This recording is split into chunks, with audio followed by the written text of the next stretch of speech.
Do you want to be a part of the CoCo community? Sure, we all do. So join this free weekly live talk show to find out how easy it is to watch at home and learn about your color computer. At the CoCoNation, more than 9 million men and women have participated in the community without setting foot outside their homes. And now at home in your spare time, you can see what's happening, or even join the discussion. Choose from any one of these segments: panel intros, project updates, acquisitions, CoCo thoughts, featured interviews and events, the Game On Challenge, news, Ron's Garage, CoCo commercials, show coverage, panel goodbyes, or you can join one of our extra shows. You can choose from the Game On Challenge Live or CoCo Tech. Join the CoCoNation right now. Click the link for the free information TJB Chris spoke about. Then decide if you want to watch the CoCoNation Live Show, the world's leading live weekly talk show featuring the Tandy color computer, its siblings, cousins, and red-headed stepchildren. Visit thecoconation.com. There is no obligation and no salesman will visit you. Visit thecoconation.com.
The CoCoNation show is an unscripted, live, and interactive broadcast. Anything can and will happen. The views and opinions expressed by members of the panel and the live audience are their own, and not necessarily those of the CoCoNation show, its sponsors, affiliates, or subsidiaries. Open minds are encouraged, and a sense of humor is recommended. Thank you for being a part of the CoCoNation.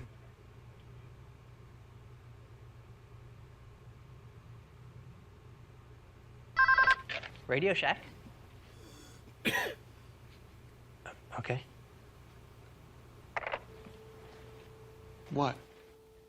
The 80s called.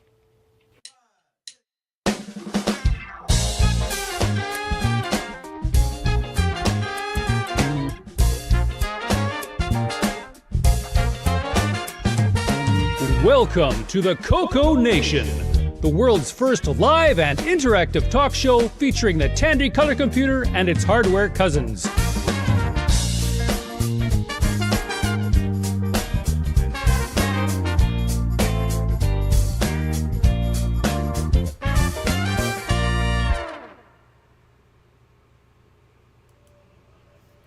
Welcome to another great episode of the CoCoNation, number 418? Yes, 418. Wow, that's a lot of shows. And we have something a little different here today. We don't have a MarcB button pusher. We have a Sloopy. Pushing the buttons. Pretending he's important. Looking for. But we still have a MarcB. It's just that he's live and on location. Yeah. I'm going to see if I can make everyone dizzy today. Grab your gravel, folks. You'll need it. And a Dramamine. So Actually, you probably need that for a show regularly, but anyway. Hey, Bill Noble runs. So it's a VCF weekend. Yes, there are two VCFs happening this weekend. VCF Southeast in Georgia and VCF Southwest in Dallas. Well, I'll let this man talk about it a little bit more when we get to him. But before we get that far, let's say hello to our panel of illustrious guests, panelists, people with nothing better to do. Let's start over here with this fine gentleman that some of you know and we all love, Qui-Gon. Hey, Qui-Gon, how you doing? I'm doing all right. Back in Delaware from Florida. Ah, rolling in the 302. So I have no possibility to show, but in Delaware. But when I get back into Maryland next week, I'll show everything. Okay. And we'll go down from there, and Ron Deluxe. Greetings, Ron. Hi, I'm Ron Deluxe, and today I'm channeling the Reiki. Ooh. Then continuing down, we'll go with that great professional game player, that great Canadian Retro Things, Ken Waters. Hey, Ken. I'm so confused in the direction that we're going. It's just like the show, we're going down.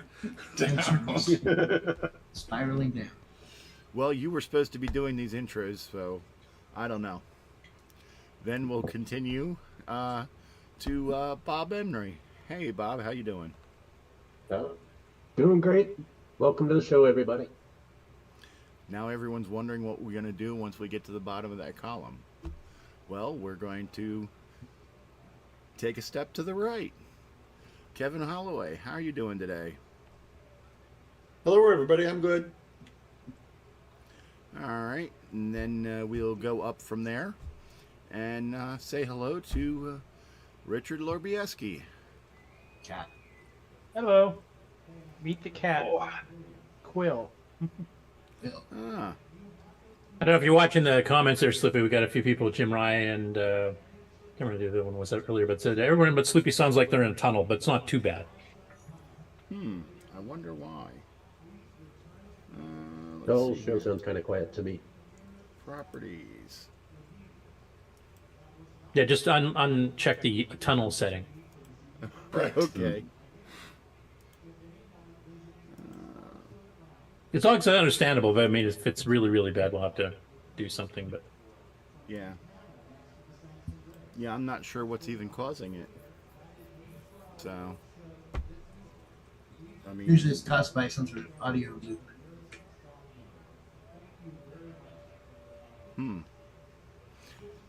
Yeah, because I don't even know which button to push for that. There's no tunnel vision or tunnel audio button. So let's continue going up to Marco. How you doing, Marco? Hello. Glad to be here barely today. Not feeling good. Supposed to run the live stream, but hey, I'm here. Okay. Oh, so it's your fault we have tunnel audio. Oh, cool. And I thought they were going to take me out behind the barn for this audio issue. Yay! Attitude adjustment. We still can. Yeah, the show's not over yet. No, it's my fault. Don't blame Sleepy. All right, and then at the top of the column we have me. Hi, I'm just a Sloopy. Then, should we go to the bottom and then go up, or should we go from the top and go down? I'm just waiting for more people to join in the middle, and you'll completely lose track of where you are and who you're talking about. Okay, let's go to this guy here. Again.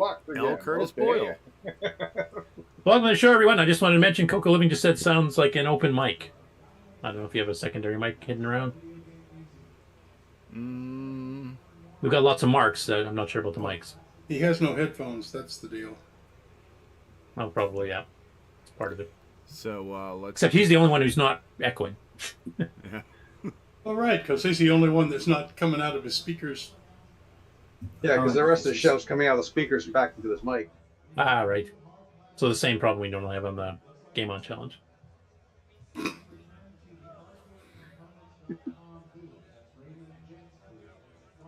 And now he's dead. No headphones here. No echo?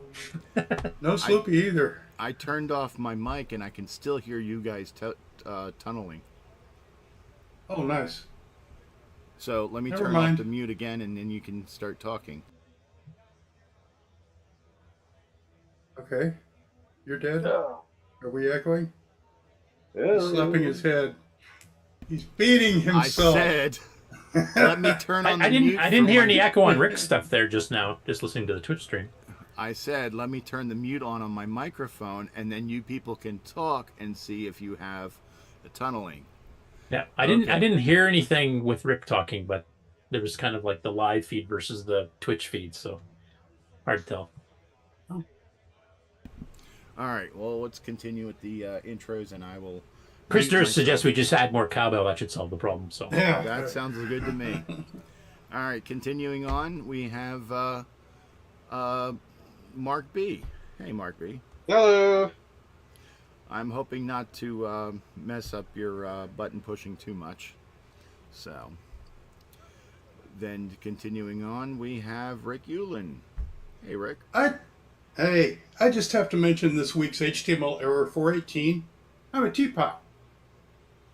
This is specified by RFC 2324 and says any online teapots requested to brew coffee should issue this error rather than a 503.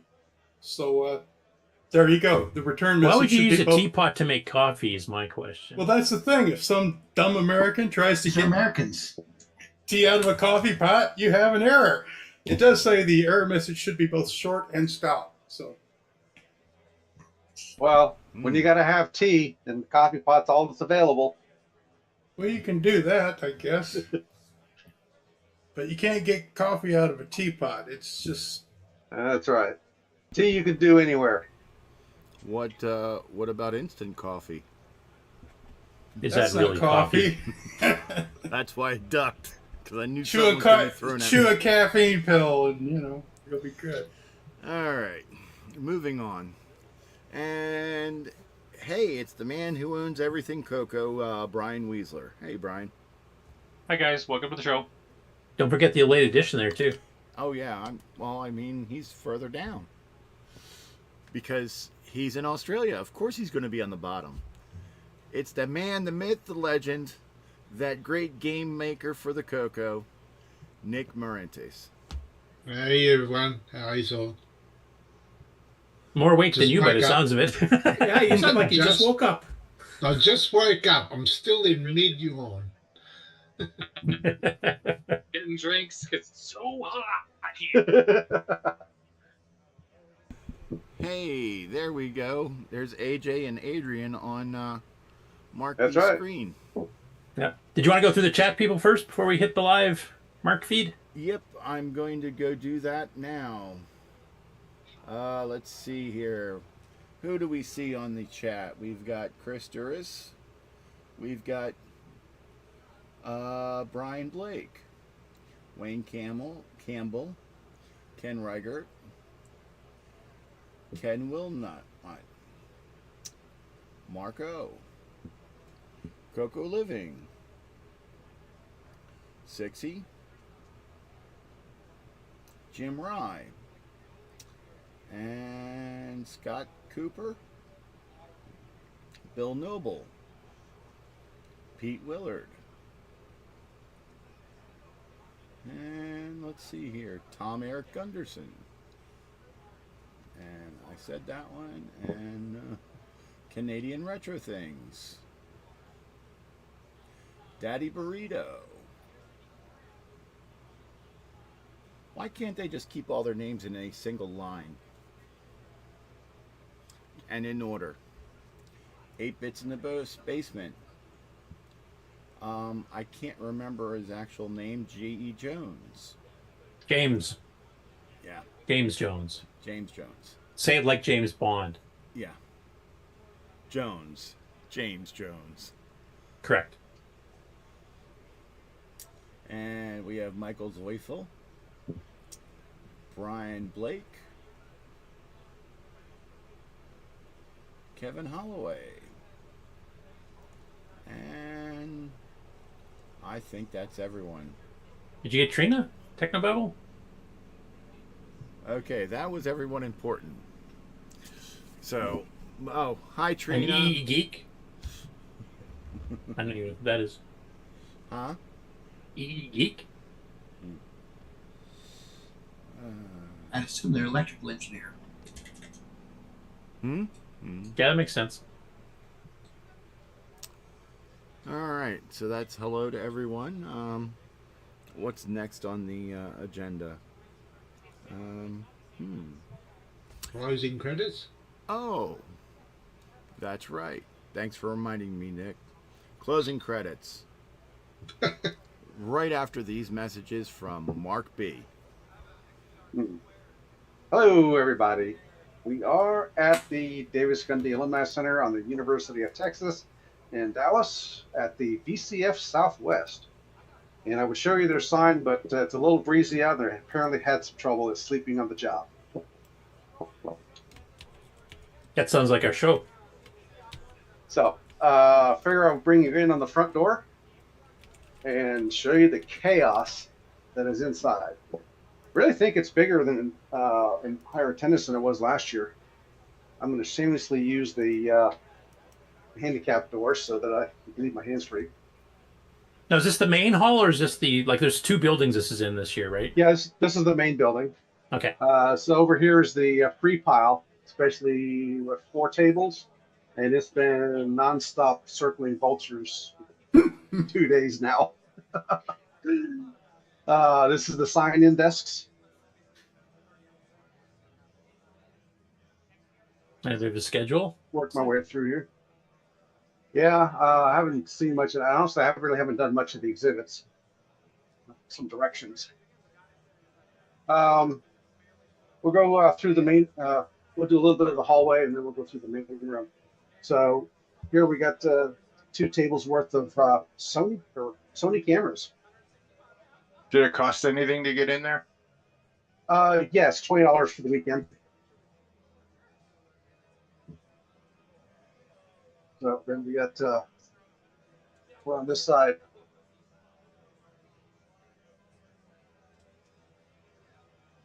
We got some Ataris running this synthesizers. Yep, Atari MIDI stuff. An iPack running Doom. And this is the exhibit. Where's their name? Not here.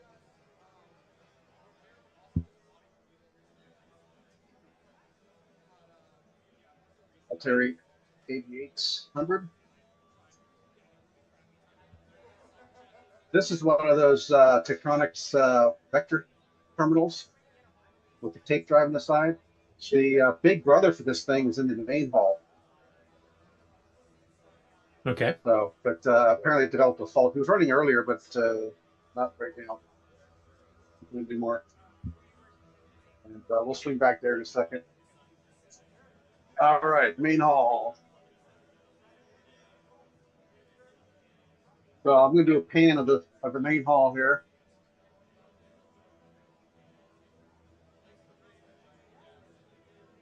pretty good size.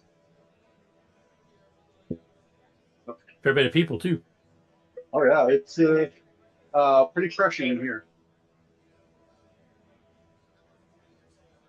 So just all kinds of these folks here looks like Jeff Gallant, also known as N2KWK.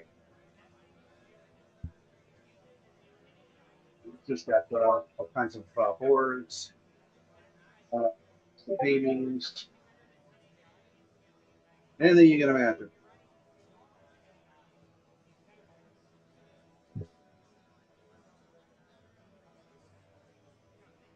Say hi, Jeff, to the CoCoNation live.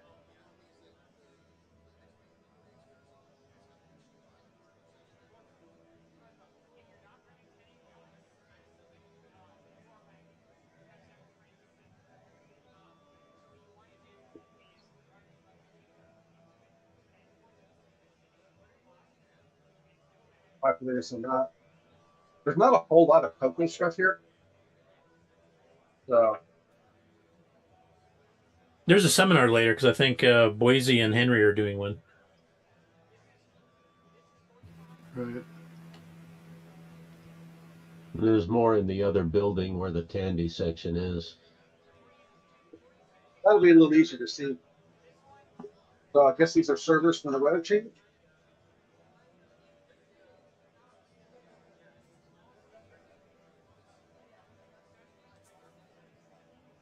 See, where's the WeFax?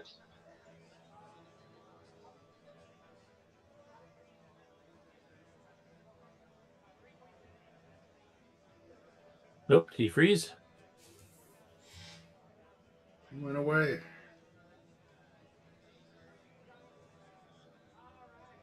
You said it wasn't cold there. Maybe he'll wander back in range in a sec. Yeah, if you can hear us, Mark, you completely froze. We're not getting any audio. Well, he's going back into the corner where there's a bunch of Macintosh stuff, and then he's going to round the corner, and there's going to be some analog telephones hooked up that can talk to each other across the room. And you know this because you were there. I was there yesterday, yeah. Yeah. Nice. Oh, you completely dropped off now? Okay then. Oh, that battery didn't last long.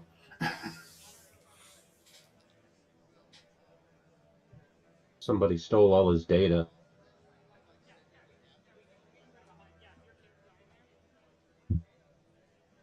While we're waiting for him to get back here, I'm just going to share a picture that was shared on the Tandy Discord.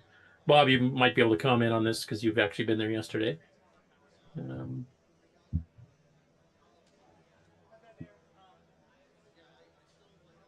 So I'm assuming this is kind of advertising Tandy Assembly at the show, and probably in the Tandy wing in that other building. Yeah, that's in the second building. You go outside and cross a little road and go to the next building over. Hopefully I should be back. Yeah, we hear you. Let me stop sharing my thing. All right, I ran out of Wi-Fi, which I thought might happen. So now I'm hardwired to my hotspot. Oh. So I got as far as the cable TV station and dropped out. So I'm hardwired to my hotspot now. All right. Some cakes. Sweet cookie.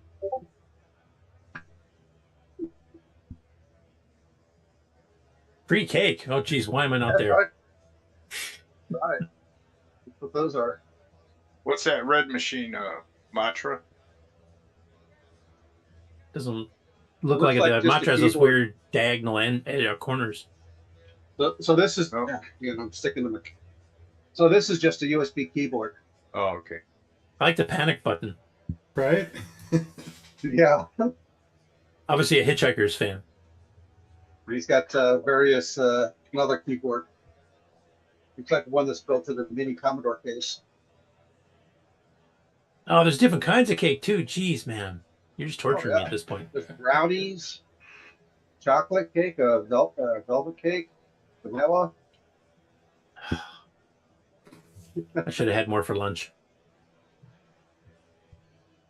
So, is there anything in particular you guys want to see, or this is going to No, take a just while to go through all a this? quick run through, I guess, just on this, and then the Tandy will probably be a bit more interested. Okay. And so I'll go around the outside and then hit the individual table there. I guess stop me if you see something interesting.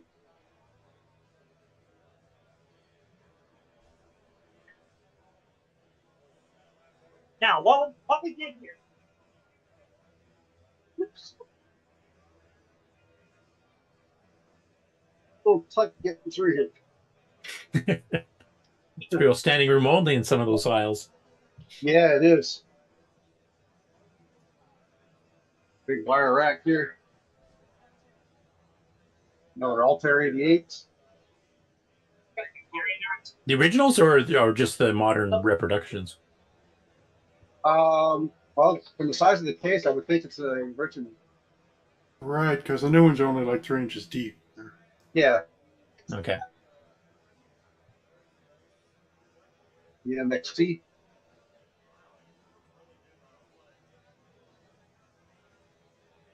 Here, we see some Amigas. Are there more female computer enthusiasts there? What's that?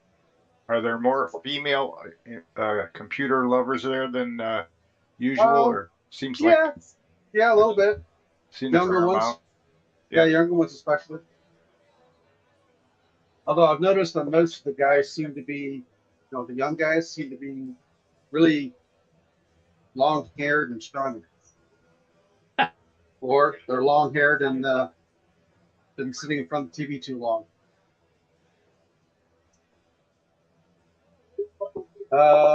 68,000. This is a 68,000 single board computer. Oh, cool.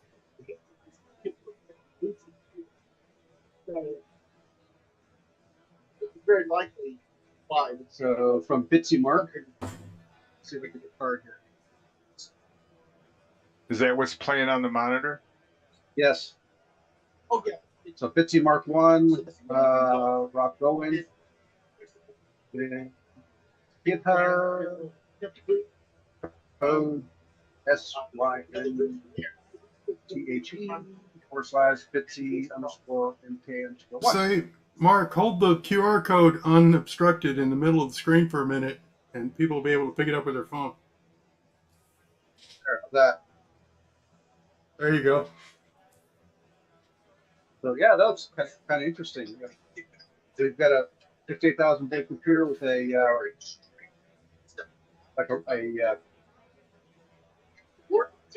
not daughterboard, backplane. And he's got some other things like video, kind of like sort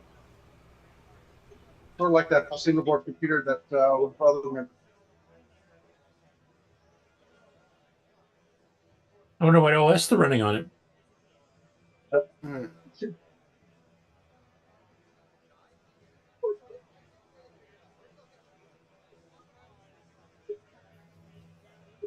Is that an LP? It looks like. LP? Like a vinyl record. Oh, no, I don't see one of those around here. I guess it's running EmuTOS. Okay, an alternative for Atari ST's TOS. Let me closer on this. So those yeah, that kind of looks like the Atari's operating system. Atari ST's, yeah. Okay. Yeah, that's an open source version of the TOS for the Atari 8-bit. This one's a 6809 version, I guess. Cool. All right. Amigas.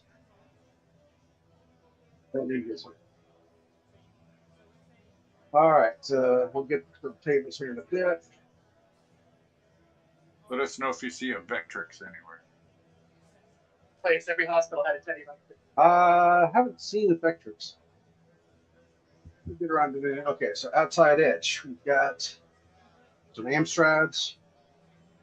Osborne 1. And I'm going to have to shimmy through this corner here.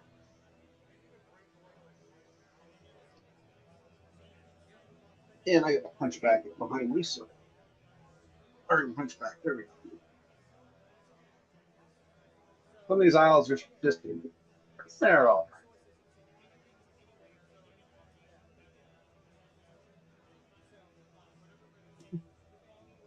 right. The kitchen sink. So they're running, it says SWTPC. That must be down on the other end. This must be his entire table there. The Amstrad's on the end. And some of this stuff is big enough that they brought a forklift. Nice. So, all right, so we got some Macs over here. And I'm not sure what this guy is. Oh, 68030.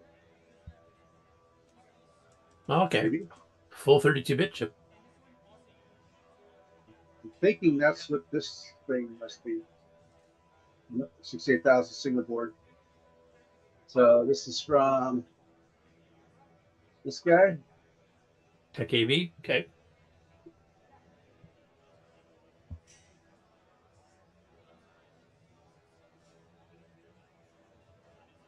Terminals that run to the SPC. And one more table on the outer perimeter.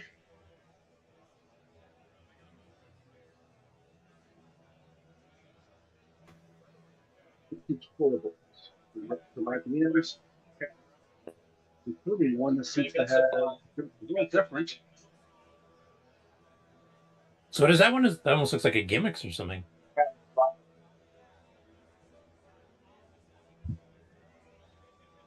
Oh, it's PC. Okay. Why is it the PC, but that volume is just a backplane. It looks like a backplane system. Yeah. Oh, okay. All right. Looking like. I have the technology. There. Okay. So it's 518. So is it a? Someone's giving me a phone number, so I better back away. Don't need that going over the air. All right, you swing it in over here. Got it. Perfect.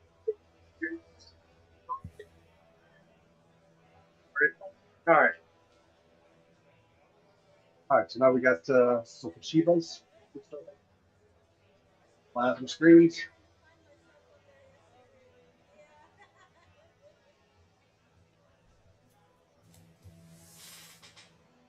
Compact portable. Portable in quotes. Buggable. All right, that was a circuit around the room. So let's start over here on this table and go around.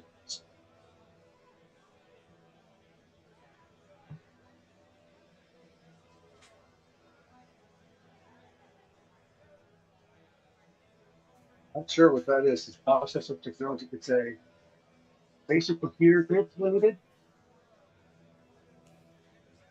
Was that SOL that they made? Commodores. Oh. Please. Sorry. There, almost tripped over everything. Not sure what that is. Welcome to VCF South. I tried to Already a share Z80. knowledge. Yeah. What does the VCF present? It's a section all about the place in the 509 process. It's 6809.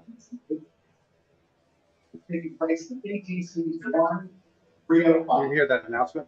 I heard something about 609. Is that Boise's? Yeah, that's Boise's coming up next. By the way, that one computer you were looking at earlier, Paul Fiscarelli in the chat is saying it's a Sol 20 terminal computer. Oh, Sol 20? Okay. It's got the burger inside it. Raymond Jen here. He keeps close enough to see them here. Lots of gold stuff. Still back in Intel 8080. Okay. 6809s, 5800 series. This is the next door, isn't it? CoCo service manual on the table. You have them up in like here. That's stuff for MSX. Here we go. Some 6309s for people that want to replace their 6809s. And why wouldn't you? 6309s. It's a popular upgrade for the TRS-80 CoCos. It's a slightly improved processor.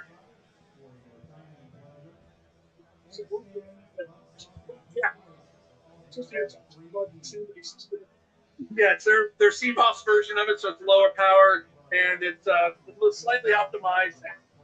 Live on the CoCoNation. So. Okay. I don't have them here, but I've got a bunch of SAM chips and 6809Es and stuff like that. Because I run arcadecomponents.com. I sell chips all over the world. Hear that? Arcadecomponents.com. And I'm an ex-Radio Shack guy long ago. And I was the nerd that would sit at the Radio Shack store while Mom went shopping and would answer questions about the components and parts, as well as the color computer, because the salespeople didn't. Mm-hmm. That's pretty well, I think, what all of us went through. Low-value tickets when they were trying to sell expensive stuff. So I'd answer questions on chips and fuses and capacitors. So did you sell the CoCo and the 2B and the CoCo 2 and the multi-pack? Yes. Yeah, you didn't sell it already? Okay. Did Henry buy it? That was the last version of the CoCo 2 that had the lowercase capable bldg chip. Yes. And so I sold it with the multi-pack and everything. It was $200. Did Henry buy it? What's that? Did Henry buy it? I don't know who bought it. I didn't catch the name. Okay. And you know me, you know I struggle with names. I was in sales, technical sales. I was the technical guy that made everything work. My account manager goes, I'll take care of the names. You take care of the techie stuff. Let's go make money. All right. Tell him he needs to come on our show sometime and talk about his experience. Mark, what was the name of that? What was the name of his company again? Get back around here. What was his name? The name of the company? It was Raymond Jett at arcadecomponents.com. Yep, you might know me as Channel Maniac on various forums like Atari Age and the Vintage Computer Forum. Channel Maniac is another name. And I'm on a lot of arcade game forums under that moniker. And if you search Arcade Components Channel Maniac, you'll find my repair logs out on the New Life Games forums. They're over 2,000 entries deep. And Curtis, this is the gentleman that was doing the soldering demonstrations. Ah, he's a scary person to be there there. are 24 seats in the session, and you had to get the kit to get a seat in the You session. sold out, didn't you? And they sold out in 90 minutes yesterday. Yeah, he had a whole stack of his kits here. So 24 kits sold out in an hour and a half.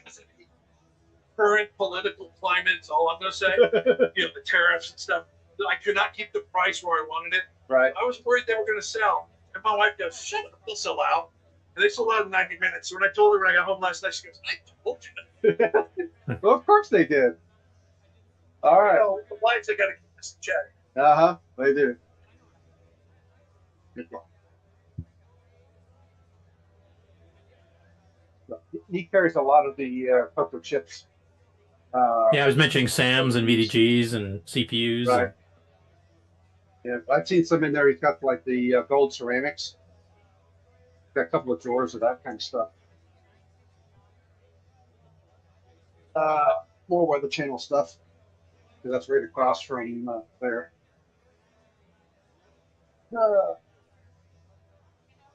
Gateways. Another red-headed stepchild. They've got a phone system spread out throughout the place. So he was saying, or he was selling a CoCo 2B with a multi-pack and a few other things. The whole kit for $200. Henry had his eye on it. Which Henry, Gernhardt or Strickland? Reitfeld or Strickland? Okay. All right, so that table. Over here, we've got some IMSAIs.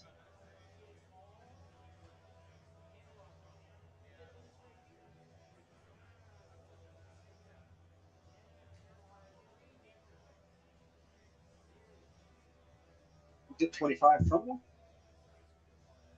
along with another 8800.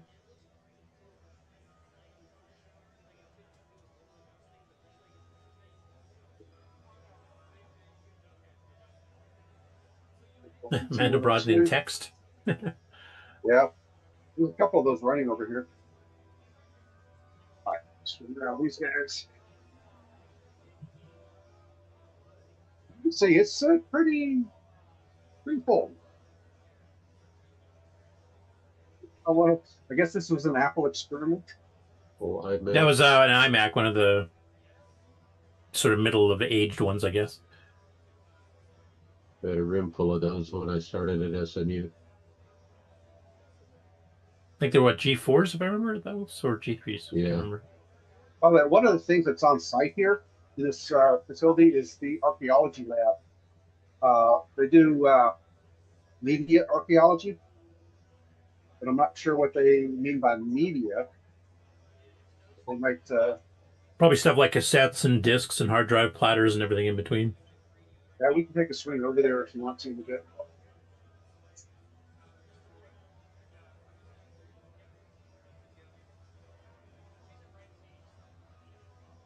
So we got I think this Commodore of some sort.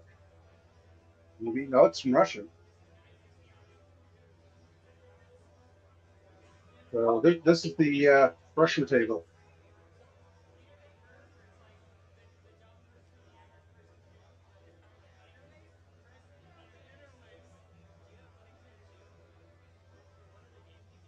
A little Empire clone, maybe?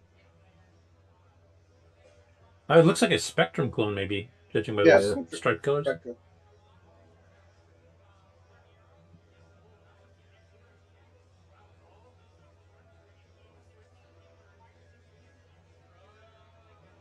Sorry if it's a little hard to get a good shot, but I have to scrunch.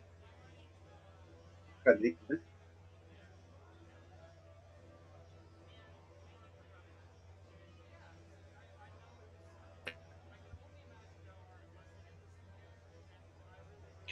Oh, Microbees. They sold those in Australia too, didn't they, Nick? They were Australian, yes. What's he playing? Let's see. I don't know. Do you recognize that town? Looks like a high school name or something, isn't it? Yeah, it is. Yeah, I know. Never heard of that name. Oh, it's playing the Space Invaders. Yeah, that game. All right. Jump over to the next row.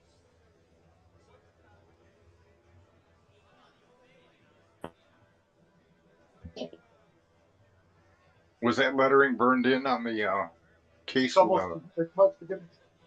Yeah, I think it was heavy engraver or something. Yeah, I think it was engraved. Yeah. Yep, they rigged it. There were a lot of koala pads there for different systems. Yeah, they weren't good on any of them, so. No. No. Looks like this gentleman here has recreation boards for Atari something. arcades. Oh, arcade machines. Okay. That's the MS-DOS emulator. Oh, that's just the old MS-DOS computer that sits in a Atari, I guess. And then that's for a thinking that it's going to be for an arcade CAD. Of course, it's the National Video Game Museum. And they have replacement parts for the Atari 2600, like the rebuilding the joysticks and stuff.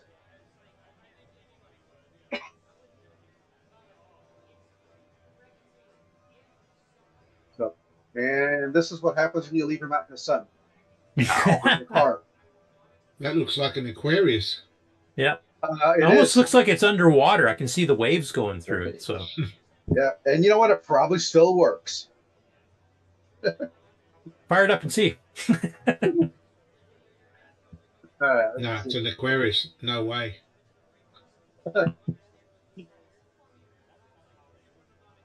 Crosley, I'm not sure what's running on.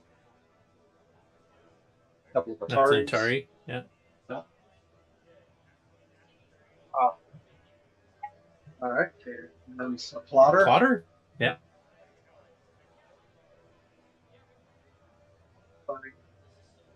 Some ASCII art. Looks like it's just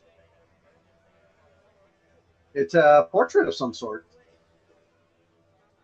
But you got to step back to kind of see it because all of the squiggly lines, see somebody there. So they're not numbered letters. So if you could get 8 feet back from that, which you can't, it would be a nice portrait. Yeah, a plotter just has like a pen on a robot arm type thing, so it actually draws. Sure. That might help. Yeah, now it's coming in. Yeah, there we go. See the hat, the face. So this whole display is all plotters. Radio Shack sold a couple plotters too, didn't they? They had a pretty big one, if I remember. Yeah, FP215. I think I had one. And the little toilet paper one. Technically, Oh yeah, a plotter. Right. The TP10. Oh no, TP10 was a thermal. Yeah. It was the CGP No, the 115. other one. That's right, Yes. 115. Hi. Say hi to the CoCoNation Live. What's that? The CoCoNation Live. Well, I just recognize you from the Poker Fest. Hi, Joe. That's Joe Z. Joe Z? Joe. Remember? Tell him I said hi. The CoCoNation says hi. We're live. Oh, nice. Yeah, absolutely. So wave everybody. wave everybody. Yep. So they're doing the show and we're just taking them around. So good to see you. He ran away. Come around this way since I went right through the way. You're thinking he's got a phone system still up there. How much of the show do you think we've seen already? None. I haven't repeated anything yet. You still have the other building to get into yet. Yep. And instead of finding my way through here, I'm just going to give you a sky shot. And just a few leases. Because there's not really even standing room. I'm not going to be able to leave to do that.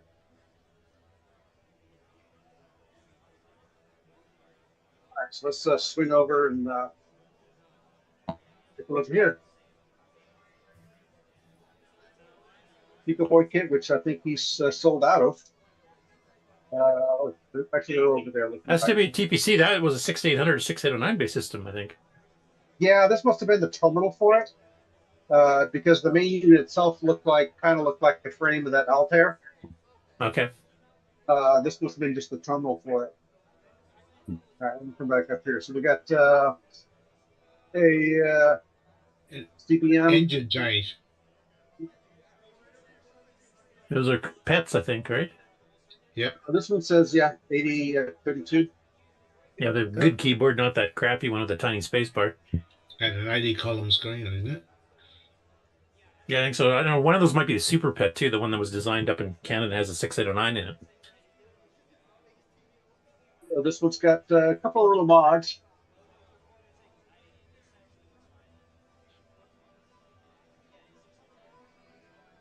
The Commodore 16.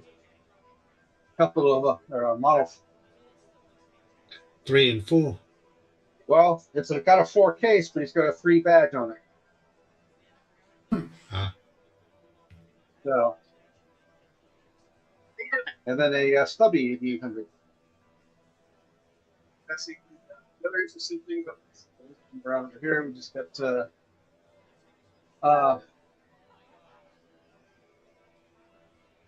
Floating graphics Indie.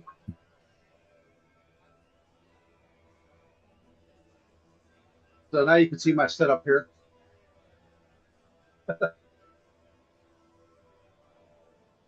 There's another somebody walking around.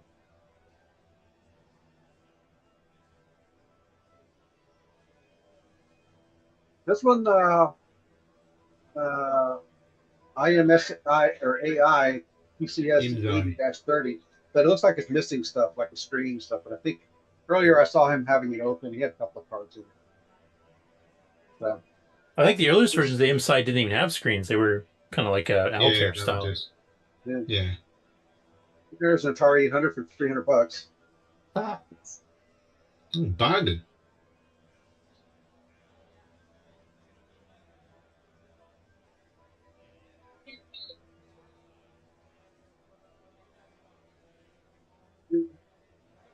Piece 100.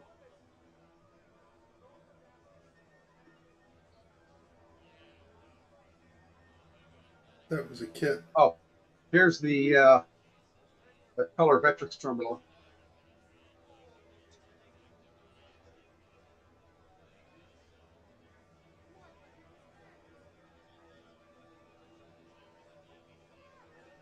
I can't tell if there's anything on the screen. It might not be picking it up too well. It's pretty dim. It's a reddish screen with green text on it at the moment. But I've seen it running full graphics. So I don't know if you can see it there. At various times it's got, oh, here we go. But I wouldn't want to haul that sucker to club meetings. Yeah, it's a little out of scale, isn't it?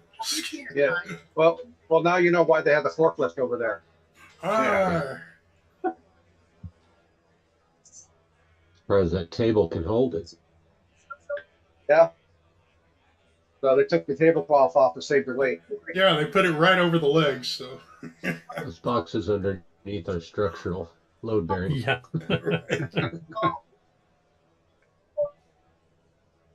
But it'll do all kinds of graphics in full color. Yeah, it's going to play. If you are good, please. Let me see a star. Oh yeah, I can see some of it now. Yeah. So that's color vector, right? Yeah. Like a Tempest game in the arcade was. In fact, it's the phosphor that's in here is very persistent. So the beam only comes on to redraw.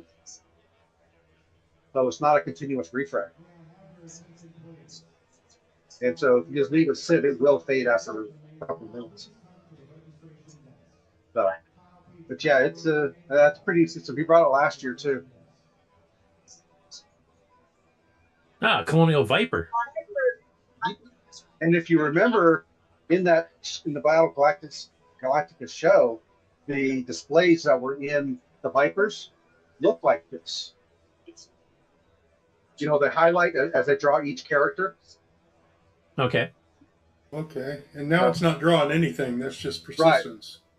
Right. Okay. Yeah, now it's not. It's just sitting idle. So. Yeah, it's probably. You can just sit here and watch this thing all day long. So. Action games. Well, the one. Yeah. Ones. And Famicom. Yep. Lone CoCo 3 over here. That's TJB Chris's table, I think. Follow the green. So there's a. This is from this booth. It's got basic. Hmm. So they got a CoCo 3 here. And you get PC. With nothing running. Load up a cool game for him, Mark. Yeah, fire up something for him. All right, hang on a sec. Need 2 games. Needs to be a joystick game. I mean, a keyboard game. They don't have a joystick. Yeah, do Nucleoid. We said game. They got Zaxxon. Zaxxon, that's a CoCo 1 and 2 game. Yeah, you want a CoCo 3 game running, not a CoCo 1 and 2 game. Yeah, we don't want black and white. Oh, well, that's all that was on the. That's all that was on the disc. Well, he's got more than one disc image on the STC, right? Yeah, probably. Put the 3 Amigos on. That's at least blue. All right, here's Tandy TL2. Going around, keep so this, I think, is new case, new displays for the Game Boys. Yeah, I know. So upgraded screens, upgraded cases.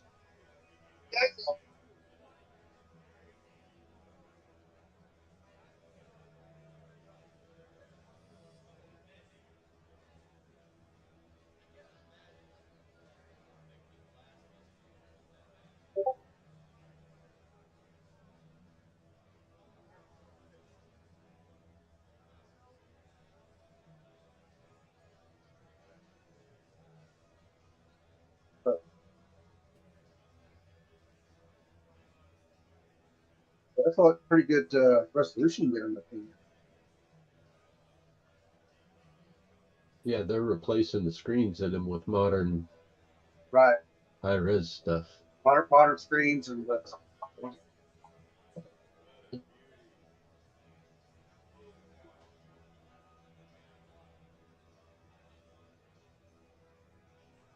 going to pick a spot. Ooh.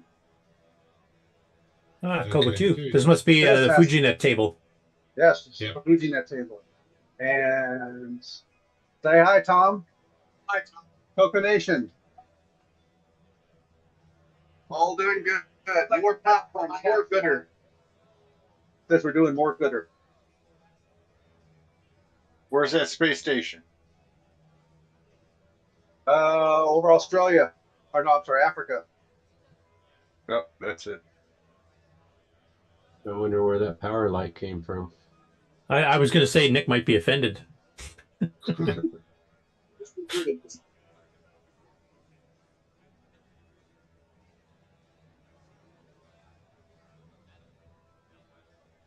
I'll mention, since he's in the chat here, Bill Noble's been finally getting some free time again so he can communicate with the rest of the world. And since I had 2 FujiNets, I gave him one, so he's been fiddling with it as of last night.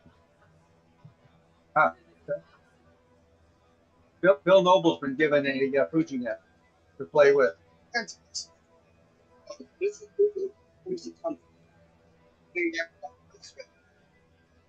Okay, and that's playing with it as well, right? And he's got those computers over there also on the FujiNet. Cool. Some, oh, there's another one. Flowers.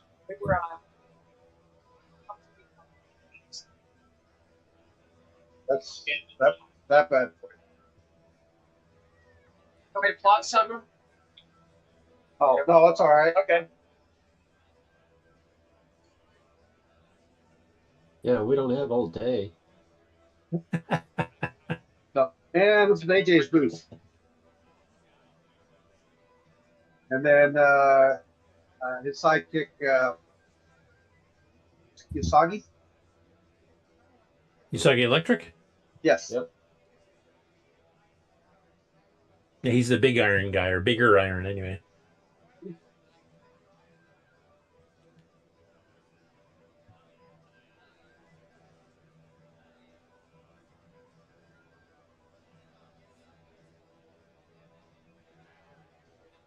Oh, and there's a bubble memory that unfortunately decided to develop a fault yesterday. And fired up whatever that beast is. Which is M3A terminal look like? Which is one of these things. Data General Nova 1200s. There's some old school. There's one of the boards of it.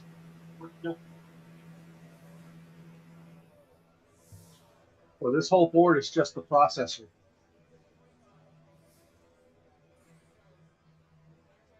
Right. That's iron. And then I don't know if you've seen a recent episode of AJ's talking about all the computers that were used on the Knight Rider show. These are them.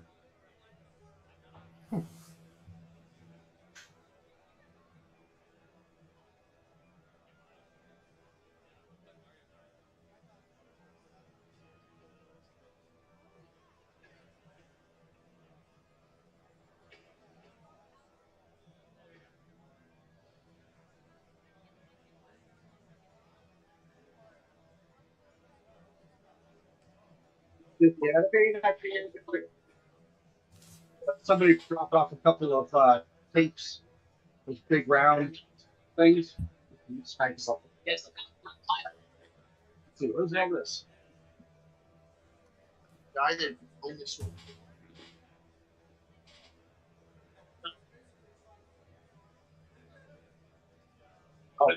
Next, got a next system. Back, and looks like we got a arcade.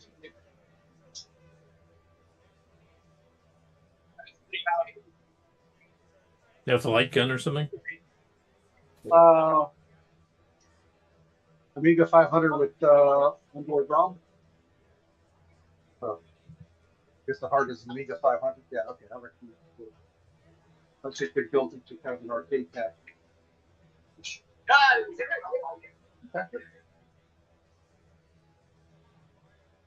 Ataris? 800 XLs. 800 XL. Right on 3 screens.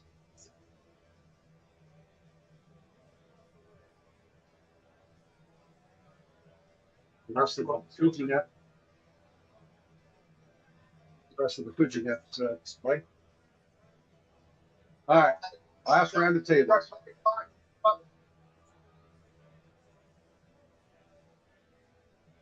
Yeah, you're on this. So this table seems to be more hardware sales.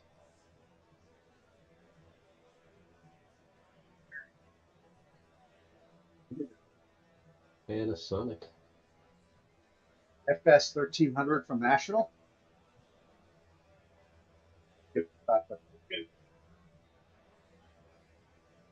Or usual. See what the box is. Nope, that's heavier than I can lift in one hand. But nope. Nope.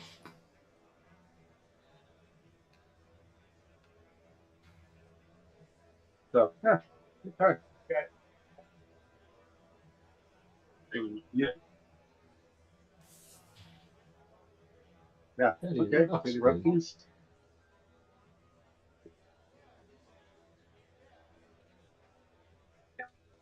All right. Number 64s.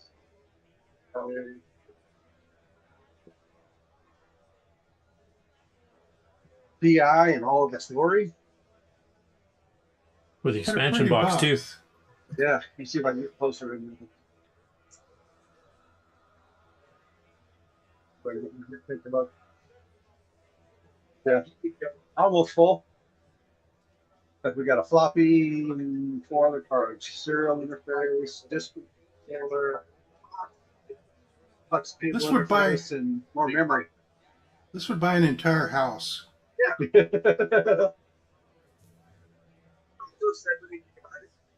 So he might come back. And he has a bunch of video cards. Picked up some ISA VGA cards. So, all right, then it's just a bunch of software.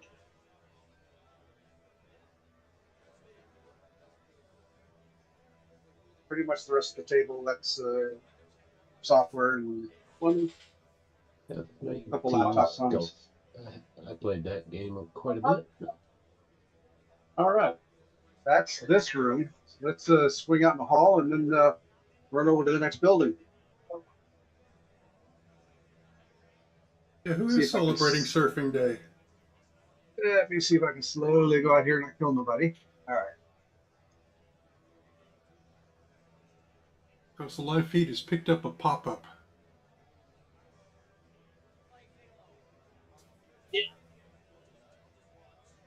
All right, moving on with hallway. This is where we pick it up.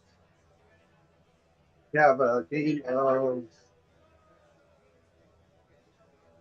computers and television gaming shows. Sloopy, if you can hear us, your live feed has picked up a pop-up.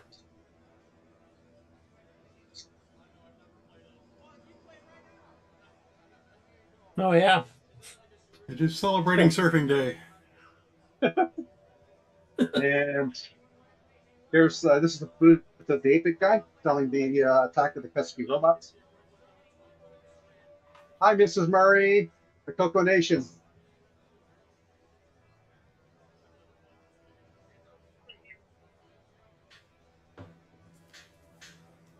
One of Ken's alternate shirts there.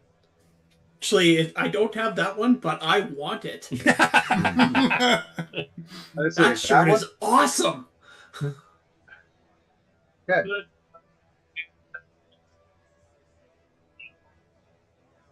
Okay, let's see if we can find where can someone get one of these after the show. We're on CoCoNation Live. One of the guys are interested in something like that. So where would they get that after the show? The shirt, the the time what? The Time Rift Arcade. TimeRiftArcade.com. Oh, yes, like this. Time Ripped Arcade. Dodge home. All right, Pretty Ken? cool arcade. Yeah. Yeah, lots of neat stuff here. Ah, there's a Apparently, Vectrex. oh, There's a there's vectrex, the yeah. Vectrex. Had to be one somewhere around here.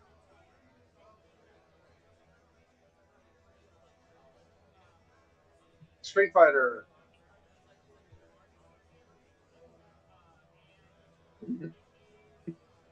Play next over here.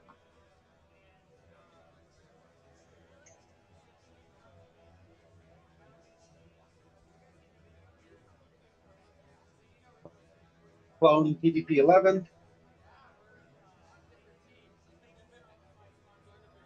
Dual processor server motherboard. So that's one of the clone 8080s because it's only real short. And then that would be an original. It's nice and long and made out of metal. So game cartridges. And over on the other side, it's the same thing there. Except this vendor is selling everything is in Japanese. So anime and Yu-Gi-Oh. It's hard to get in here. Take a look. Basically a bunch of Japanese language cartridges. Yeah, I put on that.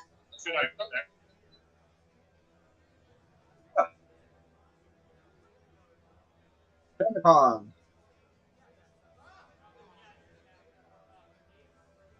Junior. Okay. Oh, these guys here were selling coasters. We had a slate that were laser etched. Oh, that's different. So it's got pictures of Commodores and Excels, PCs. So all the CoCo ones are sold out already, right? Yeah, I think so. Well, hang on. You know what? I see a Model 1 over there. Good, folks.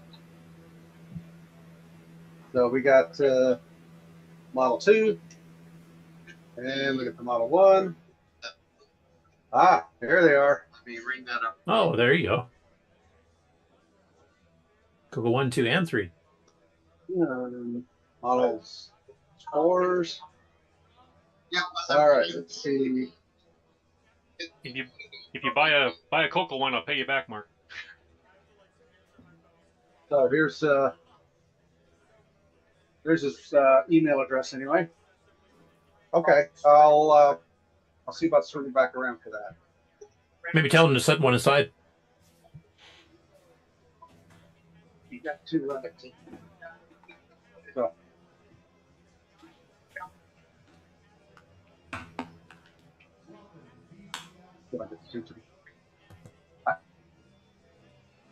Hi, we're live on the air. One of the people I'm on the show with would like to have one of these. So I'll swing back around after I'm done broadcasting and pick it up. Okay.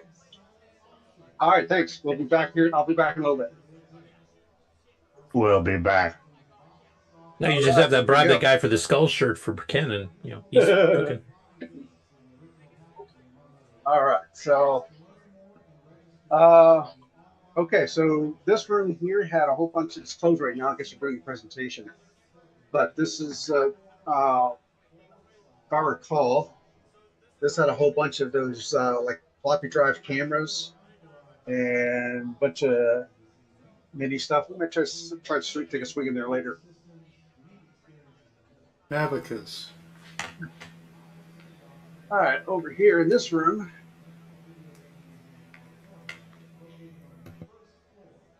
we have systems for sale. Oh, I'm losing your video. NECs. Really? Oh, there, it just came back. I'm closer to the outside. Wow, I'm closer to the outside. Hello. Hi, and we haven't been able to talk them out of these CoCo 3s and CoCo 2 yet. So, Canadian one, I presume? Oh, those supposed to be Canadian ones. They're spelt right. One of the CoCo 3 anyway. And it's French. That's right. English and French. So, what are they Did going they for? make a CoCo 3A? I haven't been able to get that information from them yet. So, I've got a lot of Commodores or Americans. Yeah, you're really breaking up in that room. I don't know why. Spot he's got. Well, there's a lot of unshielded computers in here. Yeah. All right, let me get on out of here. Which is strange because, well, it also could be because in this room, we really have a lot of unshielded stuff. This is the Next and Sun systems.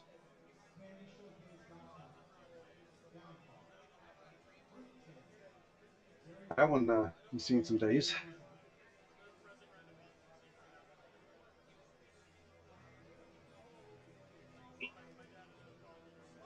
Sun 360.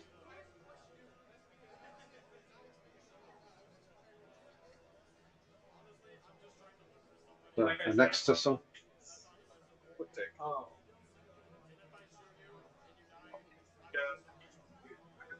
He's running a MIDI box on that one. What the hell was that?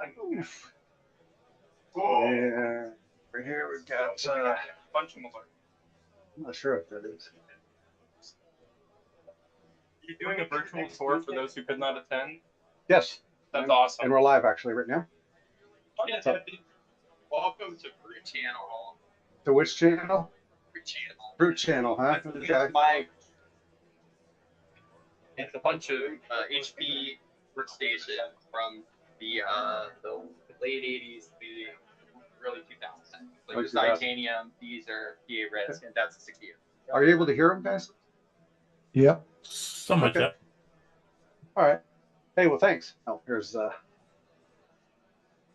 that's who he is.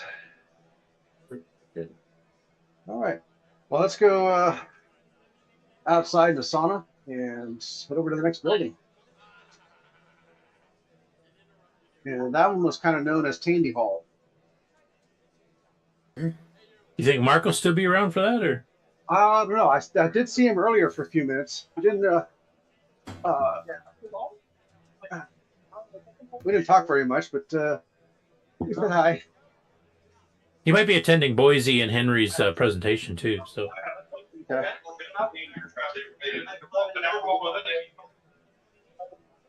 So all of the presentations were done in this building this year instead of in the big lecture halls. So, hey, look who this guy is. Oh, I recognize him. Hungry. Yeah. Go visit the food truck. Yeah. Oh wow. CoCoNation show. Is it the whole CoCo? Yeah, it's the gang. Has he bought any modems yet? The gang. Have you bought any modems yet? I missed out on an awesome modem score. I got an Apple branded acoustic coupler that I didn't know existed. Ah, he's got it. So I missed. So now I'm on the hunt for that specific modem. Ah. See if we can find two here. All right. First, I'm going to get an egg sand. Sure. I think this is one of the lecture halls up for use. Oh, heck yeah. Wow.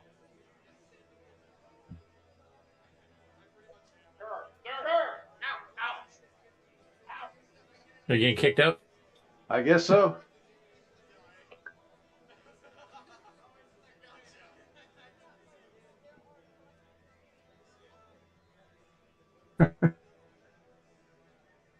Tandy Sensation. So, yeah, so this is a tribute to Paul Schrieber. Yeah, he just passed away recently. Right. So apparently this is the equipment that he had hand in designing. 2000. Isn't it? Tandy's 2000, yeah. The one headless one, yeah. So yeah, this is the call it Sensation, but yeah, that's a 2000.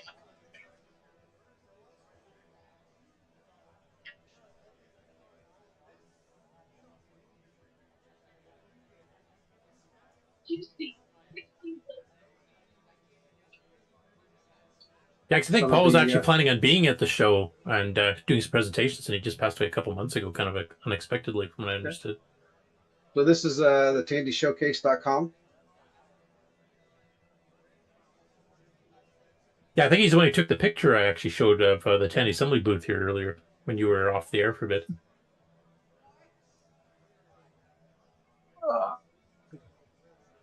Some store signs. And there we go. Here's a second one of these. So Brian's got one, and this is the second one. Okay. So modified in a very similar way. Now with the kangaroo logo. Yeah, the part I found interesting was that the speaker, they drilled the holes right through the center of the grill work, where mine is actually mounted in the center of the grill work. So I thought that was kind of interesting. So I wonder if each one was hand done. Mm-hmm. There's Boise and Bill's book. And iVision, video text, CoCo 1. A telephone. Oh, I have one of these. It's one of my daily drivers.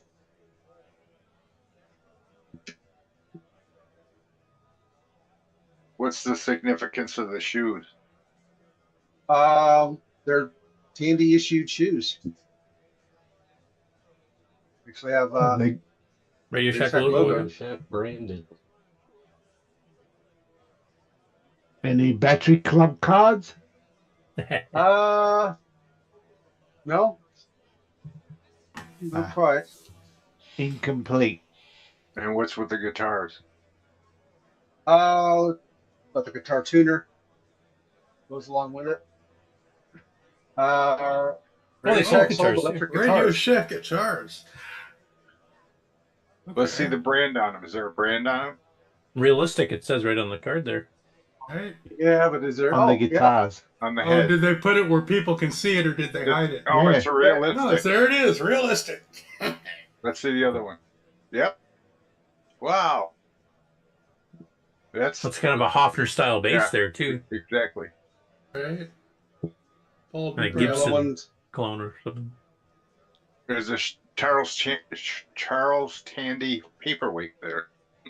Yep. Yeah. I didn't know they froze him. Right, in carbonate. What a deal. You didn't see that episode of Star Wars? Yeah, that's right, Empire. Oh, there's one of the original video texts on the right there. It's a it's a mock-up. Yeah, but they did find a real one too, didn't they? Afterwards, I'm not sure. I thought we showed it on the show before because somebody actually had one. So look on top of the monitor.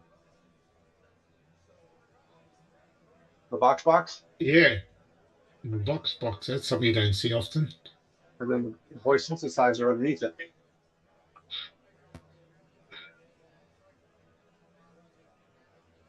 One thing Tandy did is labeled everything really clearly. And I'm about to knock over something down here, so. Tandy Towers. Yeah, that was the one I think Schrieber was actually working on with somebody to show at the show. Oh, oops. Back it into people. Out of 4P. Yep. There's that booth we had the picture of earlier.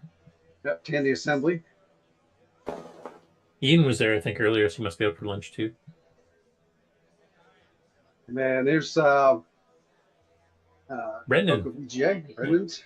Yeah. Are they all at lunch break right now, it looks like? I guess so. There's no one there. They were here earlier. TDP.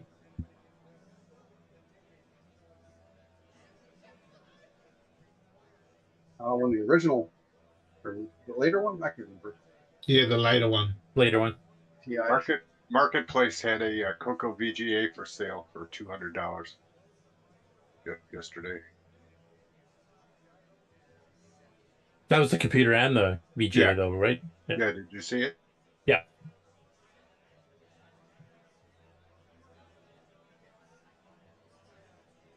Yeah, see what's over here. Computer spinner works just fine.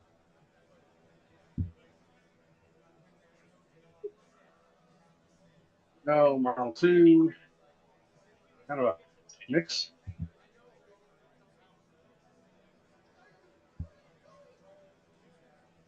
All right, so let's, which way to go? Let's go around this way.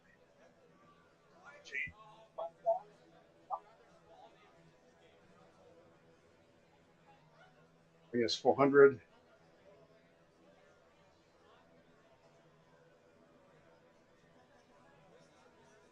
Non-computer stuff.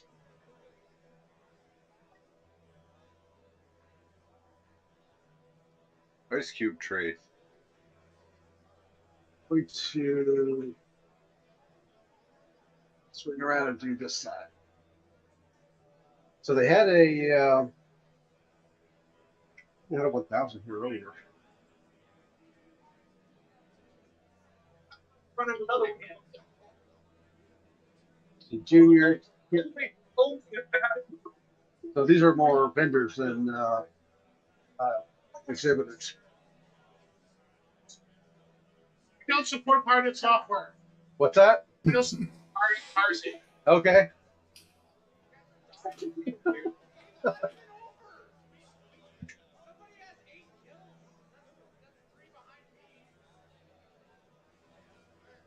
We call that distributed backups.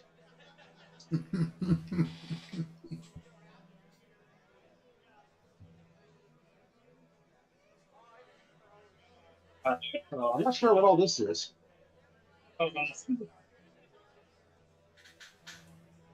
But they have antennas on them. All right.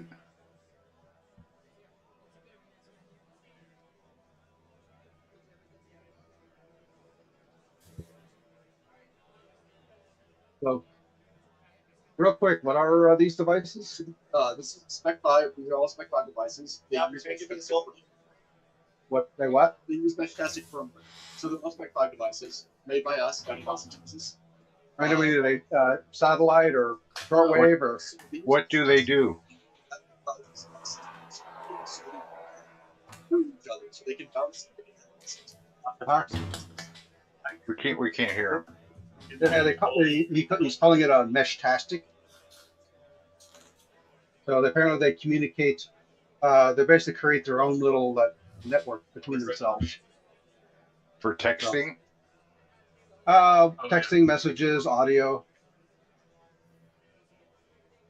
So, Oh, okay. yeah, I see the First Amendment tag in there. They're trying to stay clear of the man, stuff like that. Yeah.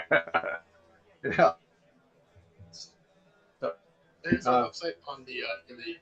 Open it up, guys. No, we're live, by the way. Oh, it's right there.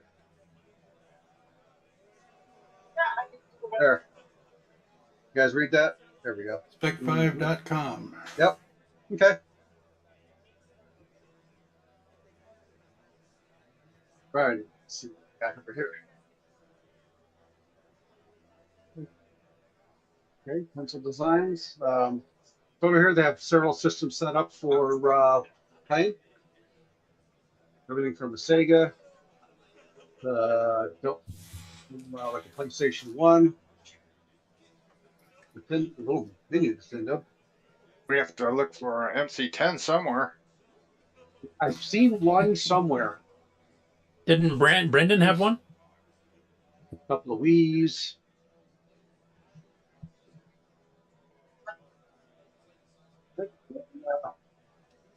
Nintendo 64.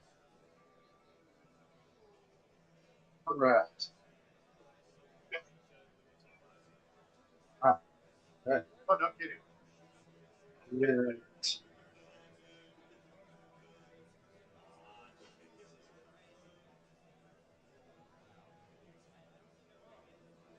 And then over here we got Brian. Gerhardt, is it? Closer to.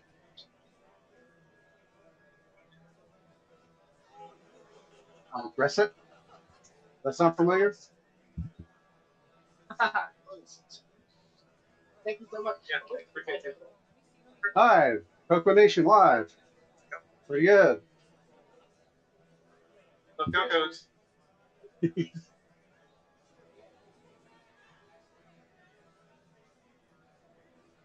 He knows my name, so I'm assuming he's known to you guys too. What was his name again? Brian. Something.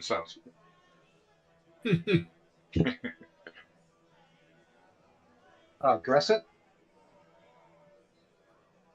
Don't recognize it. Okay. Oh, I showed his face there. Okay, so. Do you have a name So tag here- on it? He did. I've got the standard up there.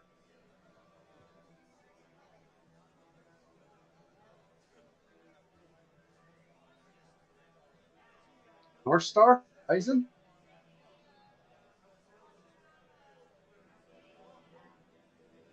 Kind of like S100 Vaguely. bucks. Yeah. I vaguely remember that name from way Yeah, back. I do too. What was it? North Star. North Star Horizon? Oh, yeah, I actually have one.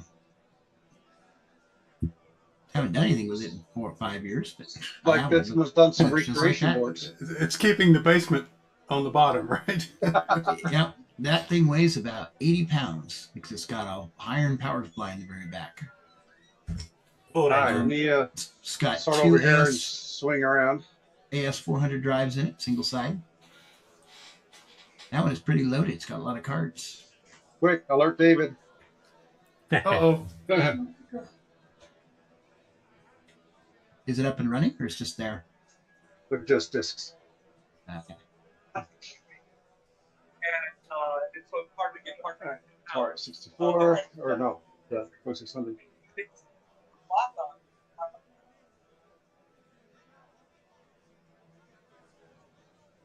And the last section here.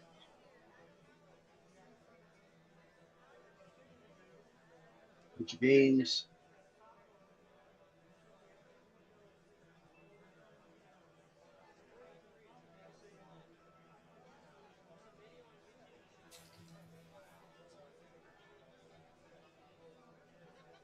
Looking too much like my closet. Have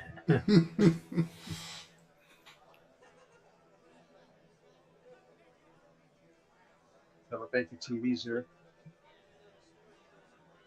It's kind of like a little viewing area up there. I wonder if that TV area is, warm.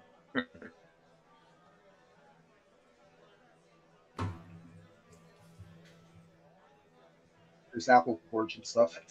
Yeah, some of their ergonomic keyboards there from the old days. Maybe split the keyboard apart and adjust it to the angle of your arms. Was that all white at one time? 3 ways. Yeah, it looks like it.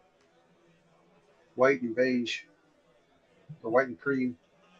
Yeah, it's Apple, so it would have been color coordinated completely through. So. Yeah.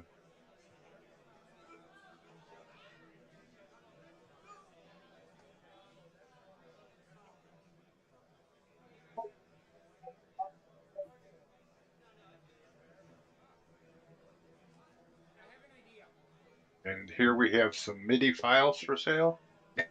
Hey, 6802 single board computer I just saw. This one is Yamaha.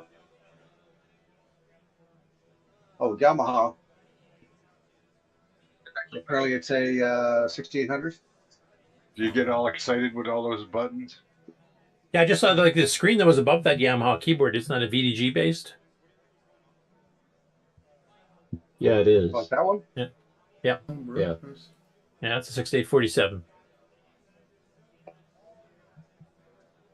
There's 6802, 24 channel. What's driving that screen? I think this thing that he's says- reading right now. Yeah, it's a 6847. So that's that thing. What, the keyboard? Yeah, the Yamaha keyboard. Oh. Got an actual No, display. it's the Cool. computer in the glass case is driving the keyboard. It's playing MIDI out to it. Yeah, I thought it Yeah. had, yeah, it's in the glass case. That's it. So this is a 6802 homebrew. I guess they based it off the Southwest Tactical 8800. Yeah, the Just a little SWTPC. bit, a little bit smaller. Here's that's the CPU card. Big old bus cable, huh?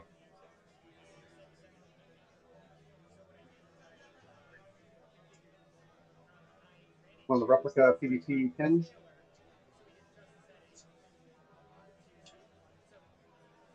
And a not replica PVT 11. Or at least little mini versions.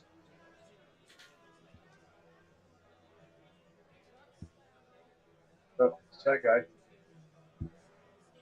That PDP 11S. All right, looks like this will be the pretty much the end of it.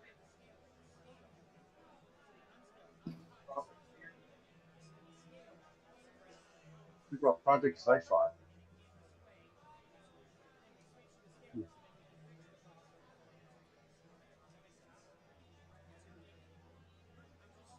IBM 5100.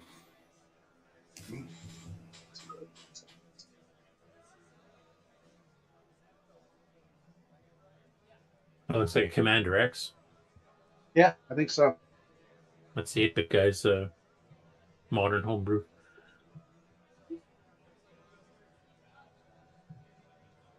See if I can swim in here.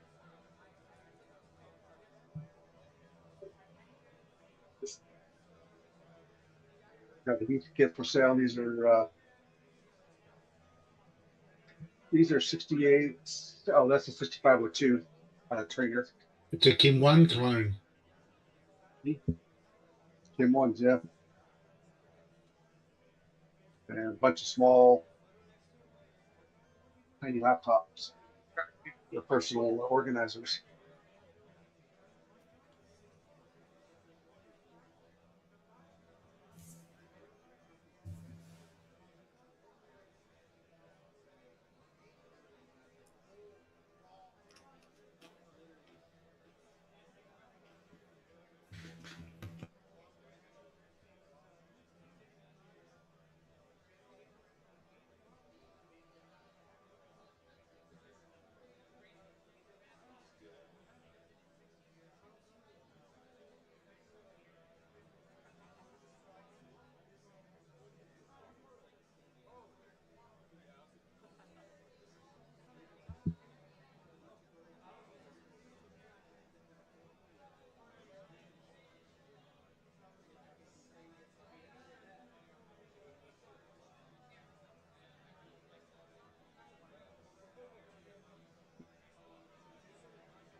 And Mark, I think you might be muted.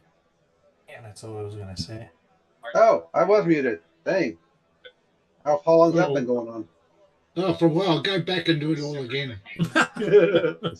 All right, so this guy does keyboard fidgets. Using like little cherry switches. So they're you just kind of like hold them and click them and play around with them.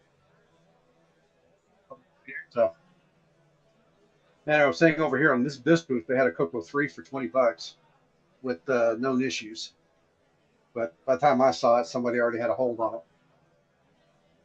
So, oh, over here in this corner, there's the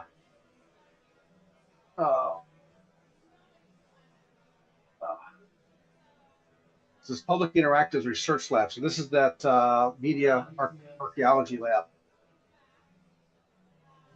That is a permanent fixture of the university here.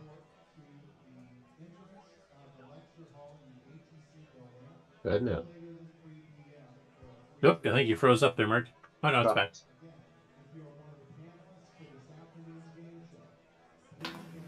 But all these Macs here, there's a lot of RF floating around. Yeah, they have a force field at the door. Yeah, I think it's called the reality distortion field. All right. So this is a. I was looking for their. They're one of the sponsors of the VCF here, but I haven't figured out exactly what they do. I imagine do they're have trying to some recover workbenches data and off things like like that. obsolete storage, for the most part, Right. and maybe damaged ones if they can handle some of No, let me see if they got a grease weasel back there. that. Model 1 workbench. I just need to know where their OS9 station is. They're going to ask you to leave again. Now that was in the conference hall. I don't know what their issue was. Okay.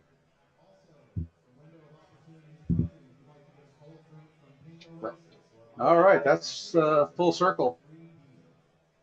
Yeah, it's a good side show. It looks like it's pretty full of people too, so that's good. It definitely looks bigger yeah. attendance than the last time we saw it. Yeah, I think so. I think so. So let me here. Retro is back. Exactly. Mark is not, but Retro's back.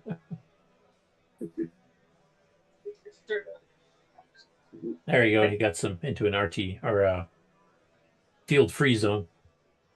He's walking too close to the reactor. Yeah. All right, go back out in the open here. So that's full circle. Hey, Mark, could you go back and show us that one thing at that one table in that one room? Yeah, you know that thing. All right, can you narrow that down a little bit? No, thanks, Mark, for walking around. Sir. Okay. You did a fine job. If that's it, we might call it quits. Yeah, then you actually get a chance to go through the show yourself. Plus, you have to go pick up that thing for Brian yet. So yes, before I forget. And get a little something for yourself, you know. If you do happen to pardon Mark Siegel or somebody like that, then you want to pop in for a minute or two just to say hi and see what he thinks of the show, that'd be cool too. If he's still there, I don't know if he's staying there all day. Yeah, I may just if I do that, I'll do that on my phone or something. Okay. So, alrighty. Hey, well, thanks, Mark. Brendan's back. Oh, Brendan's yeah. back. TDP 100. Yeah, you should have an MC10 there somewhere too, I think. Oh, yeah, there is. there's one down there. Yay. Yep. Okay. Well, we'll talk to you guys later then. Okay, thanks, Mark. Alrighty. Alrighty. Thank you. Great job.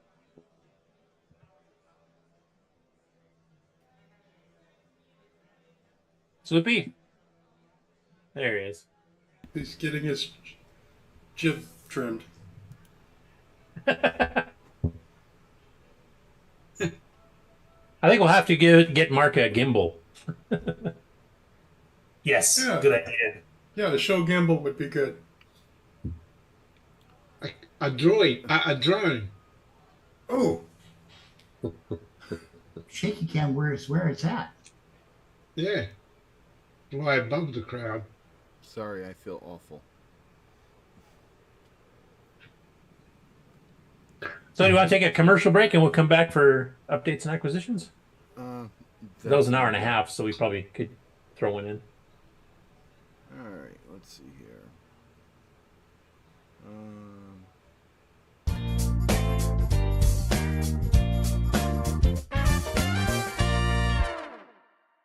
Hey, Amy. Hey, Taylor. We're watching the CoCoNation show. Yeah, we are. Woo! You should too.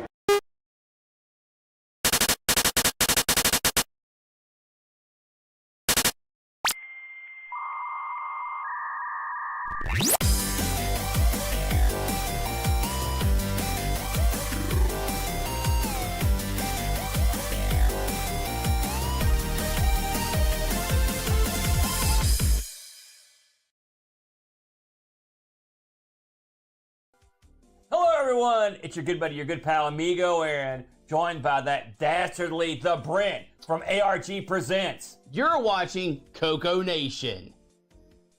I feel like that should have been longer.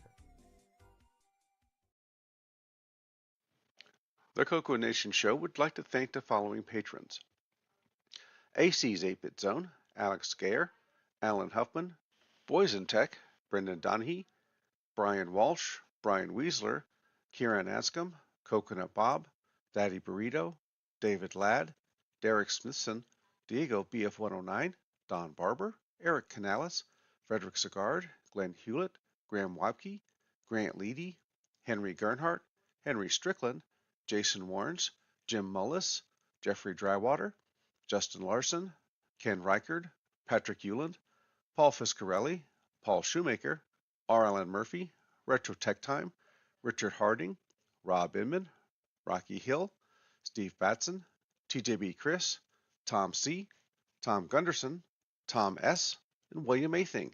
Thank you so much, patrons. If you would like to support the CoCoNation show, sign up at patreon.thecoconation.com.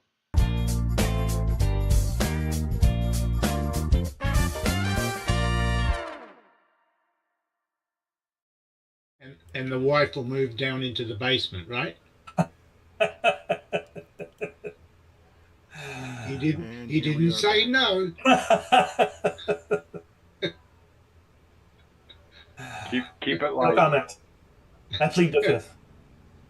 Nailed it. All right, where is the thing I'm looking for? That's not it. That's not it. There it is. Updates and acquisitions. Curtis, you have something? Oh, yeah. Sorry. Didn't think I was going to be first. So I got a nice little package in the mail with a thank you card, which I will read here. It's from Michael and Diana of Tech Dungeon, who Sloopy's quite familiar with, amongst others. It said, we hope you enjoy the Nitrous 9 Lite box. Just a little thank you for all you do for the CoCo community. We hope to see you soon at Midwest or CoCo Fest next year. I hope so too. But he sent me a whole bunch of stuff, so of course I got the standard business card. And then he sent... Are they the ones that do the cup holders? Yes. Okay, yeah, they do good work.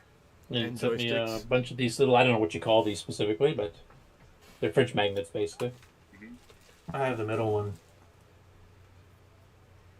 And a couple of the coffee coasters, which is what the ones that Ron's talking about. Yeah. I already had one of these I'd bought previously, so now I've got 3. I can triple fist coffee now. It's awesome. You can have 2 friends. Which, by the way, I've been doing the whole show. But anyway. And another one, this is the one the light box are talking about, so I don't know if it'll show up. No. Here's what it looks like with that off, yeah. and then Yeah, it backlights it. Of course, it'll blow it out on the camera here, but Yeah, basically yeah. that's more what it looks like when you light it up. So good. You need to set that behind you somewhere. well, I like Paul Fiscarelli give me a rather large one. You guys saw at the one fest he gave it to me here, and I don't bring it to fest because it's kind of huge and awkward to bring to them. But this one's nice and small, so I think the next fest I make it, I'll actually have this as part of my table. So just uses a USB-C plug to plug it in. So. By the way, a big thank you to them for sending me a thank you gift. So it's kind of encouraging me, and maybe I should get the next version of EUU out sooner rather than later. Get back to finishing that manual that's part of it. So big shout out to Tech Dungeon for sending me that stuff. So thank you. Cool stuff. I'm done. And then continuing on, what does the big list say? Rick. Sure. So I was waiting on some parts which finally came in, and then I found out I already had them. So now I've got lots of parts. So Old age really is a bummer, isn't it? it really is. Are you going to zoom Rick up there? So the TRF 905H, which I really want to call a TF, well, I just did it. I called it a TRF, like the TRS-80. It's actually the TFR. It's a single board 6309 computer. That's when Henry Strickland's doing it. Henry Strickland's, he may even be talking about it now. So it has a real CPU, some interface chips, and then a PI to do all of the things like PIAs and serial ports and all of that kind of stuff. How much RAM does it have? don't know. Not much. I'm not well versed on this product. I Well, it's don't got know. whatever the Pi gives it, because the Pi is everything. 4K. The Pi 2 is the RAM, it's the PIAs, it's all the things.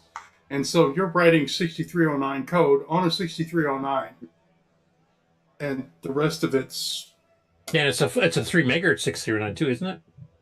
exactly. So it should be a speedy little thing.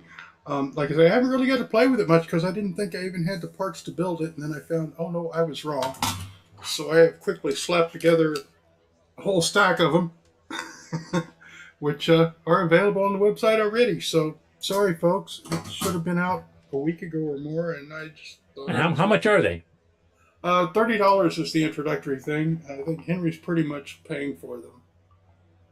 Other than he kind of talked like he wasn't worried about making a profit. He just wanted to get them out there. He just wants to get them out break there. even. Yeah.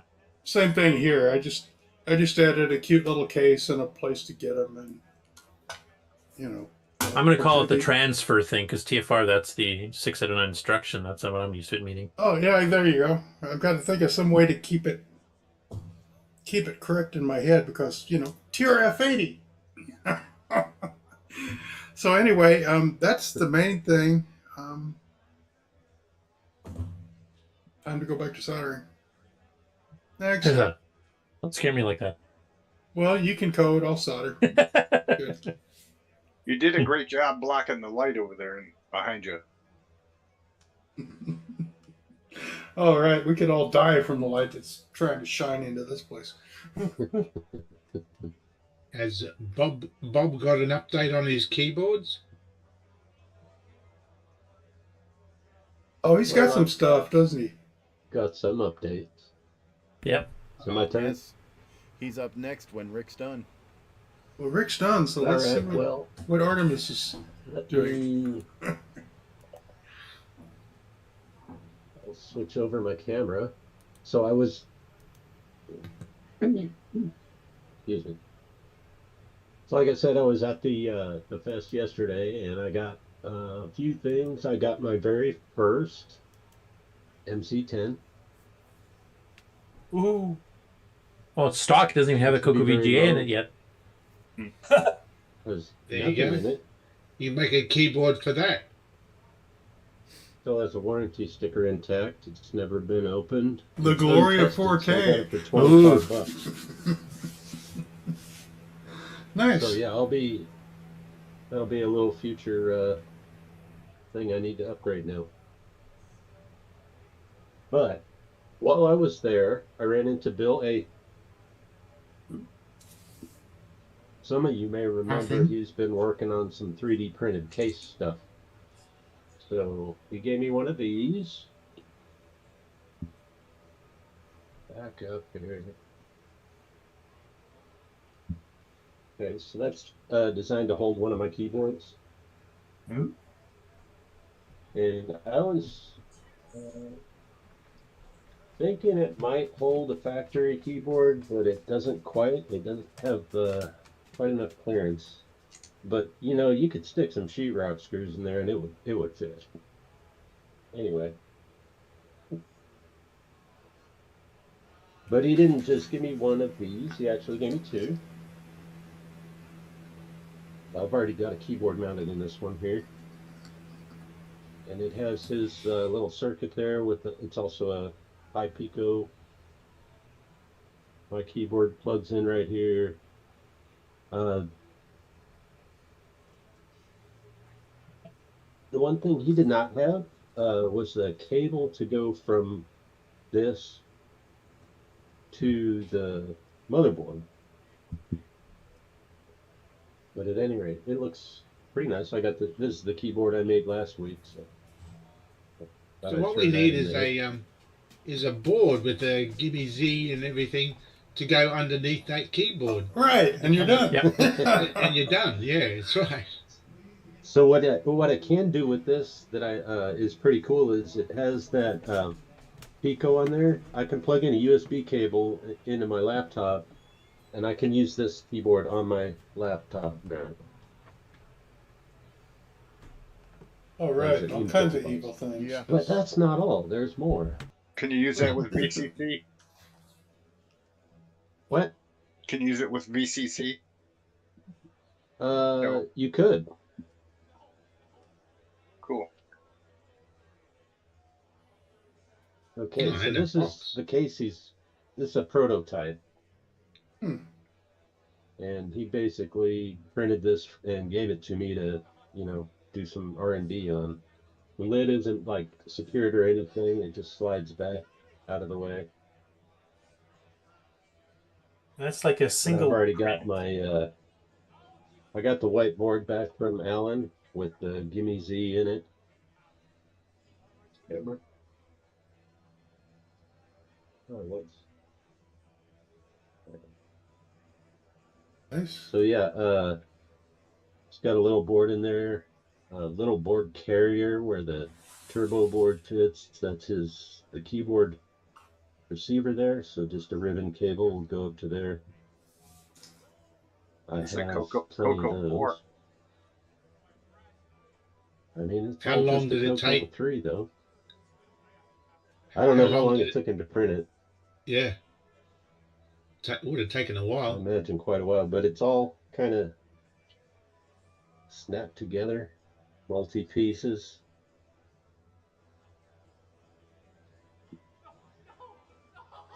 Right. Put this out here. The keyboard, this part, you don't need to put the Pico in here, but it's the same board that goes inside the keyboard over there. But really, it's just this header that To get plug the in. header, Yeah.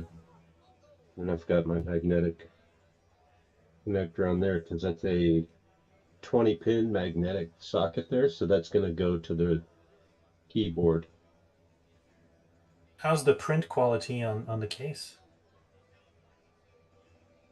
I mean, it's pretty nice. It's got a little texture to it, but it looks... Well, as big as it is, you can't run your finest setting. It'd be a 36-day print. You gotta kind of fly through This it is, a little bit. I don't think the camera's quite picking it up, but it's like a dovetail joint right down the middle here. Okay, The so bottom two piece standard is a two-piece. chunks. Yeah. Yeah. And then the back panel itself is also a separate piece here. It's got some screws holding it in.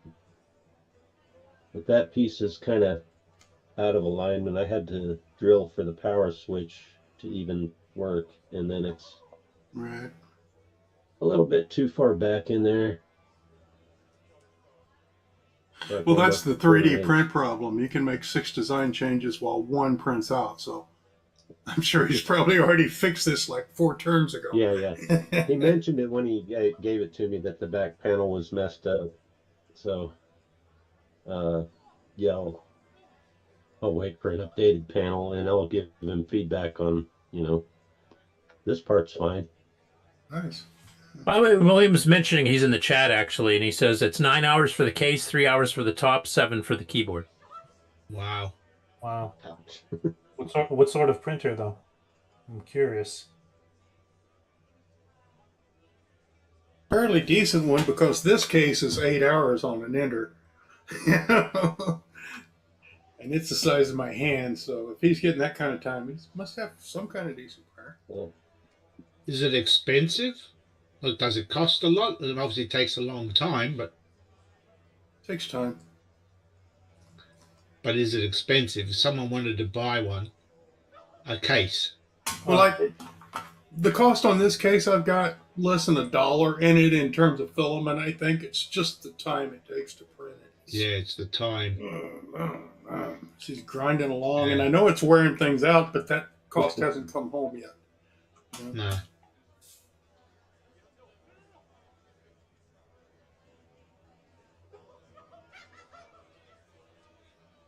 No, I like the idea of the keyboard, putting the a new motherboard underneath the keyboard, and that's your CoCo, not the big box behind it there. Good work.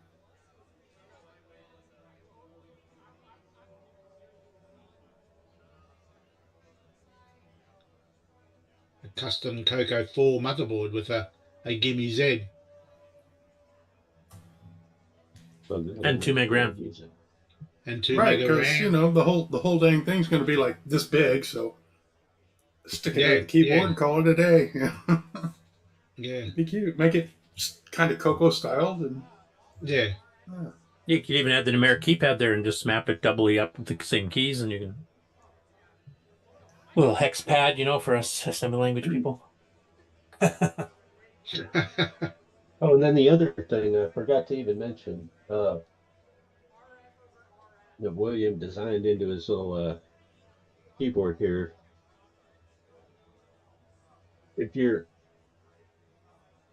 Somebody asked about using it in XOR. So again, you can plug this USB into your computer, USB input, and it acts like a keyboard.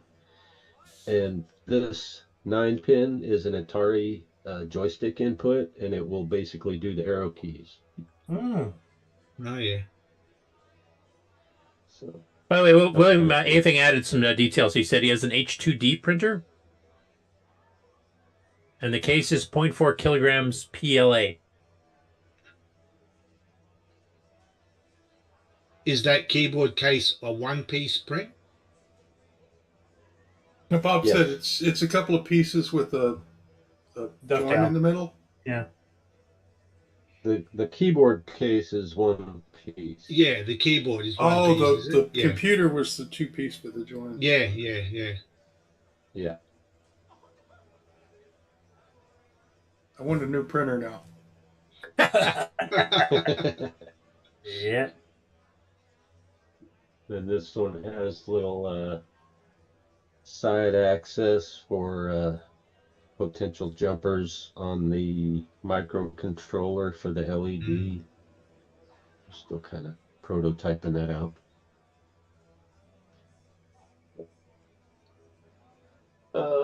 I think that's about all I got, other than the brochure for the National Video Game Museum in Frisco, Texas? Okay. which looks pretty cool. That's probably about an hour north of me. When I was a kid, you drove through Frisco, there were like 4 houses and a water tower. And now it's a city. I just... No. My mind can't wrap around that. I think until recently, the fastest growing suburb of Dallas. Right. I mean, you used to go up 289 Preston Road to avoid traffic, and now it is the traffic. Yeah. It's so bad I don't even live there, and I know.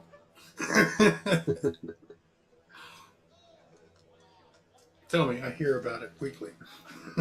So is there anything that really stuck out at VCF when you were there yesterday there, Bob? Well, I did get to talk to Adrian Black for a few minutes, and that was pretty cool. As far as equipment-wise, I don't know, just it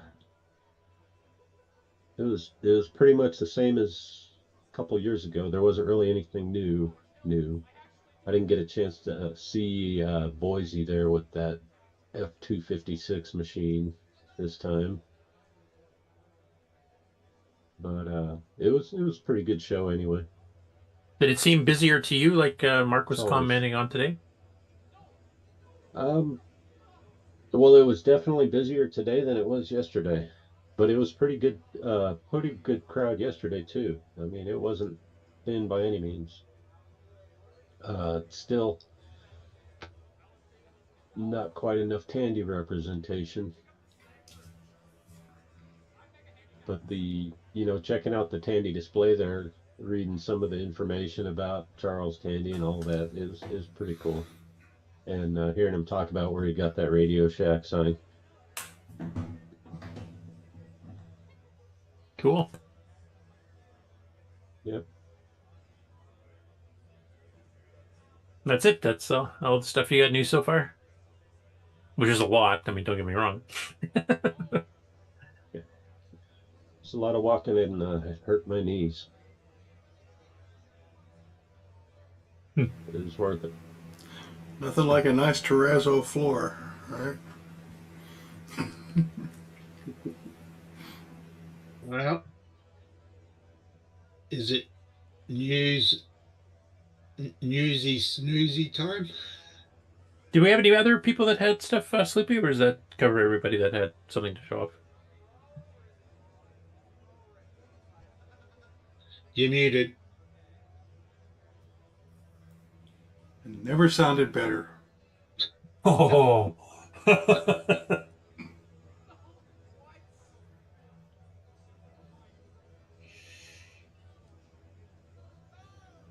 You might want to close the chat window on the main screen, Sloopy.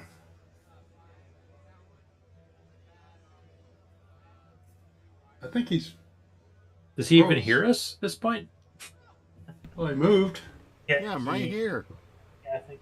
No, now we can hear you. You were froze or muted or something for a while. No, I just wasn't saying much. Oh, welcome back. I'm still feeling sick from the video. I was drenched in sweat. I was like this far from going upstairs, and You notice I don't always watch the screen. When, I was trying not to watch. You just can't. And I had to go actually sit over there for a little while because it was so bad.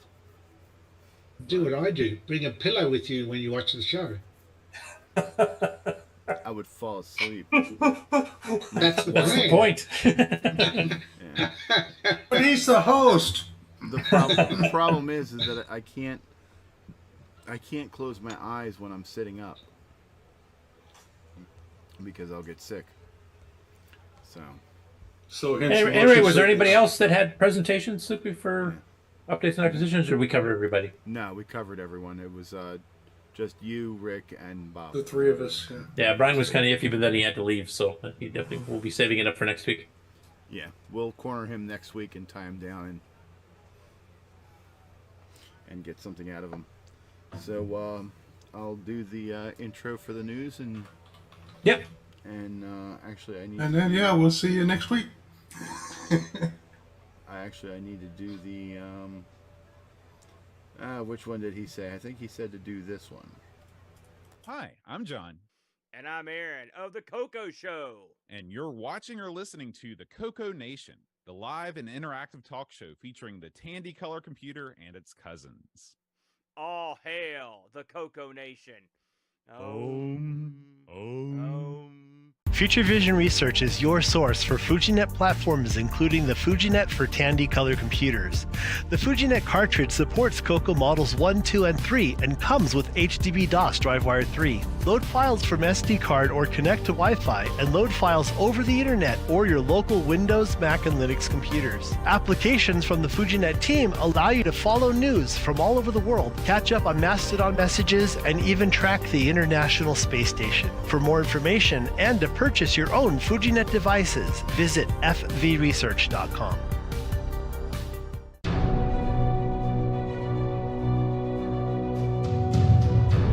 In a world where RGB produces black and white video, one cable can make a difference.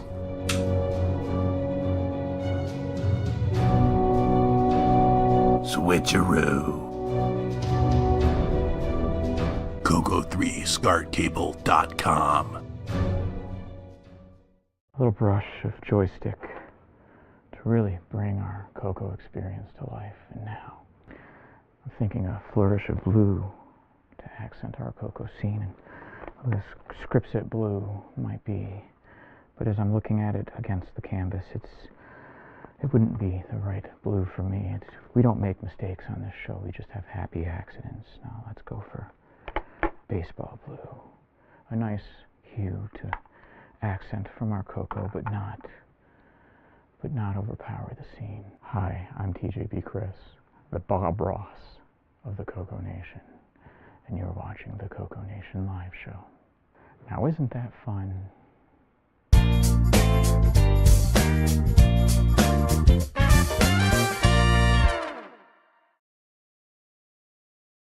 Welcome to everybody's favorite segment, Who's New to Discord? JJ says, "Hi, I'm Jay from Seattle, Washington. My first computer was a CoCo 2. and a CoCo 3 with 128 kilobytes sometime in the mid-1980s. It was one of the many inspirations to pursue a career in technology. Currently building out a system that enables low-level development, as my passion has been the interaction between hardware and firmware. The goal is to attach an EEPROM emulator through the CoCo expansion interface. I'm looking forward to joining the community. The previous bios were edited for time. Thanks to Boysentech, Frederick Micro Hobbyist Sigard, Glenside Computer Club, Paul Fiscarelli, Paul Shoemaker, Tandy Color Computer 3, Wingnut 2626, and the CoCoNation patrons for boosting the server. Please consider joining Discord and visiting the welcome section to read these bios in full and see what the community has to offer. Just go to discord.thecoconation.com. See you on Discord.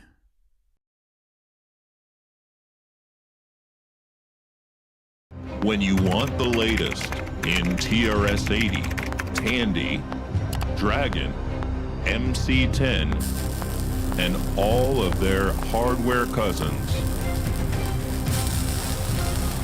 no matter what it takes, or where news breaks, from around the world to your nation. The CoCoNation News with L Curtis Boyle.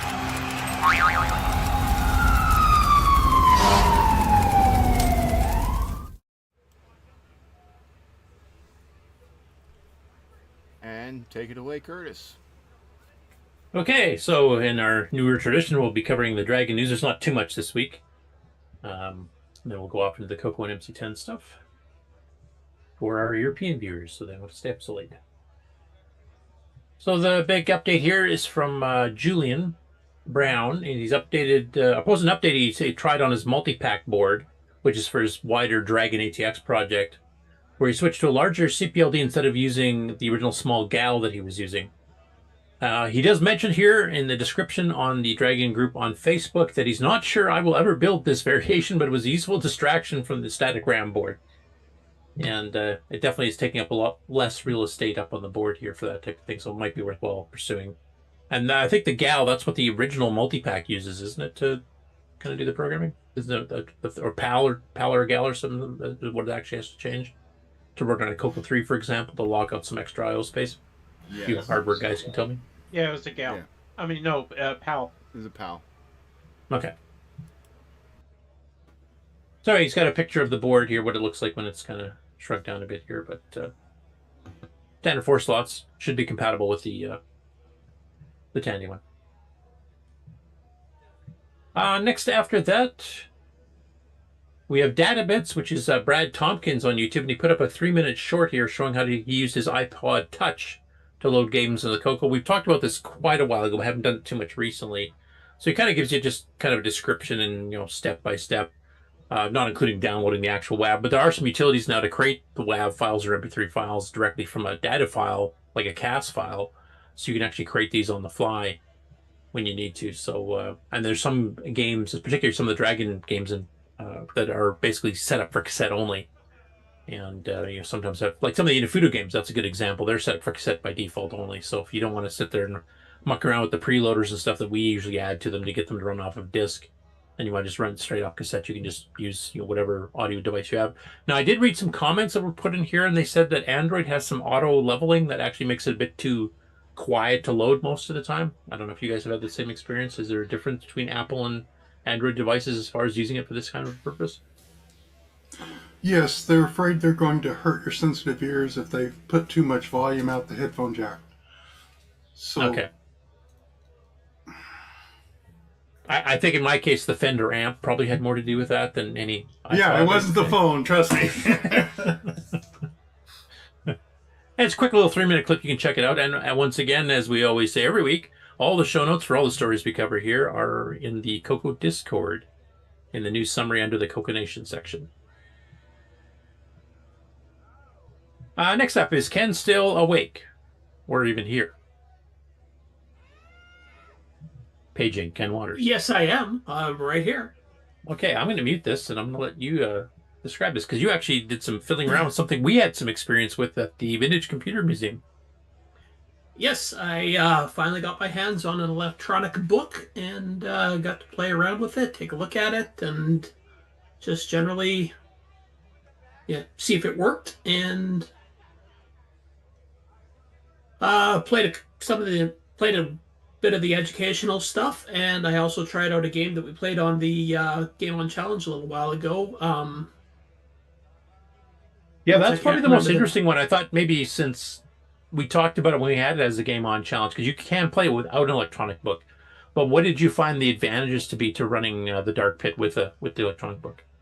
I didn't really find that there was much of an advantage. Just it would have been nice if I had an insert page to tell me what each of the buttons was for.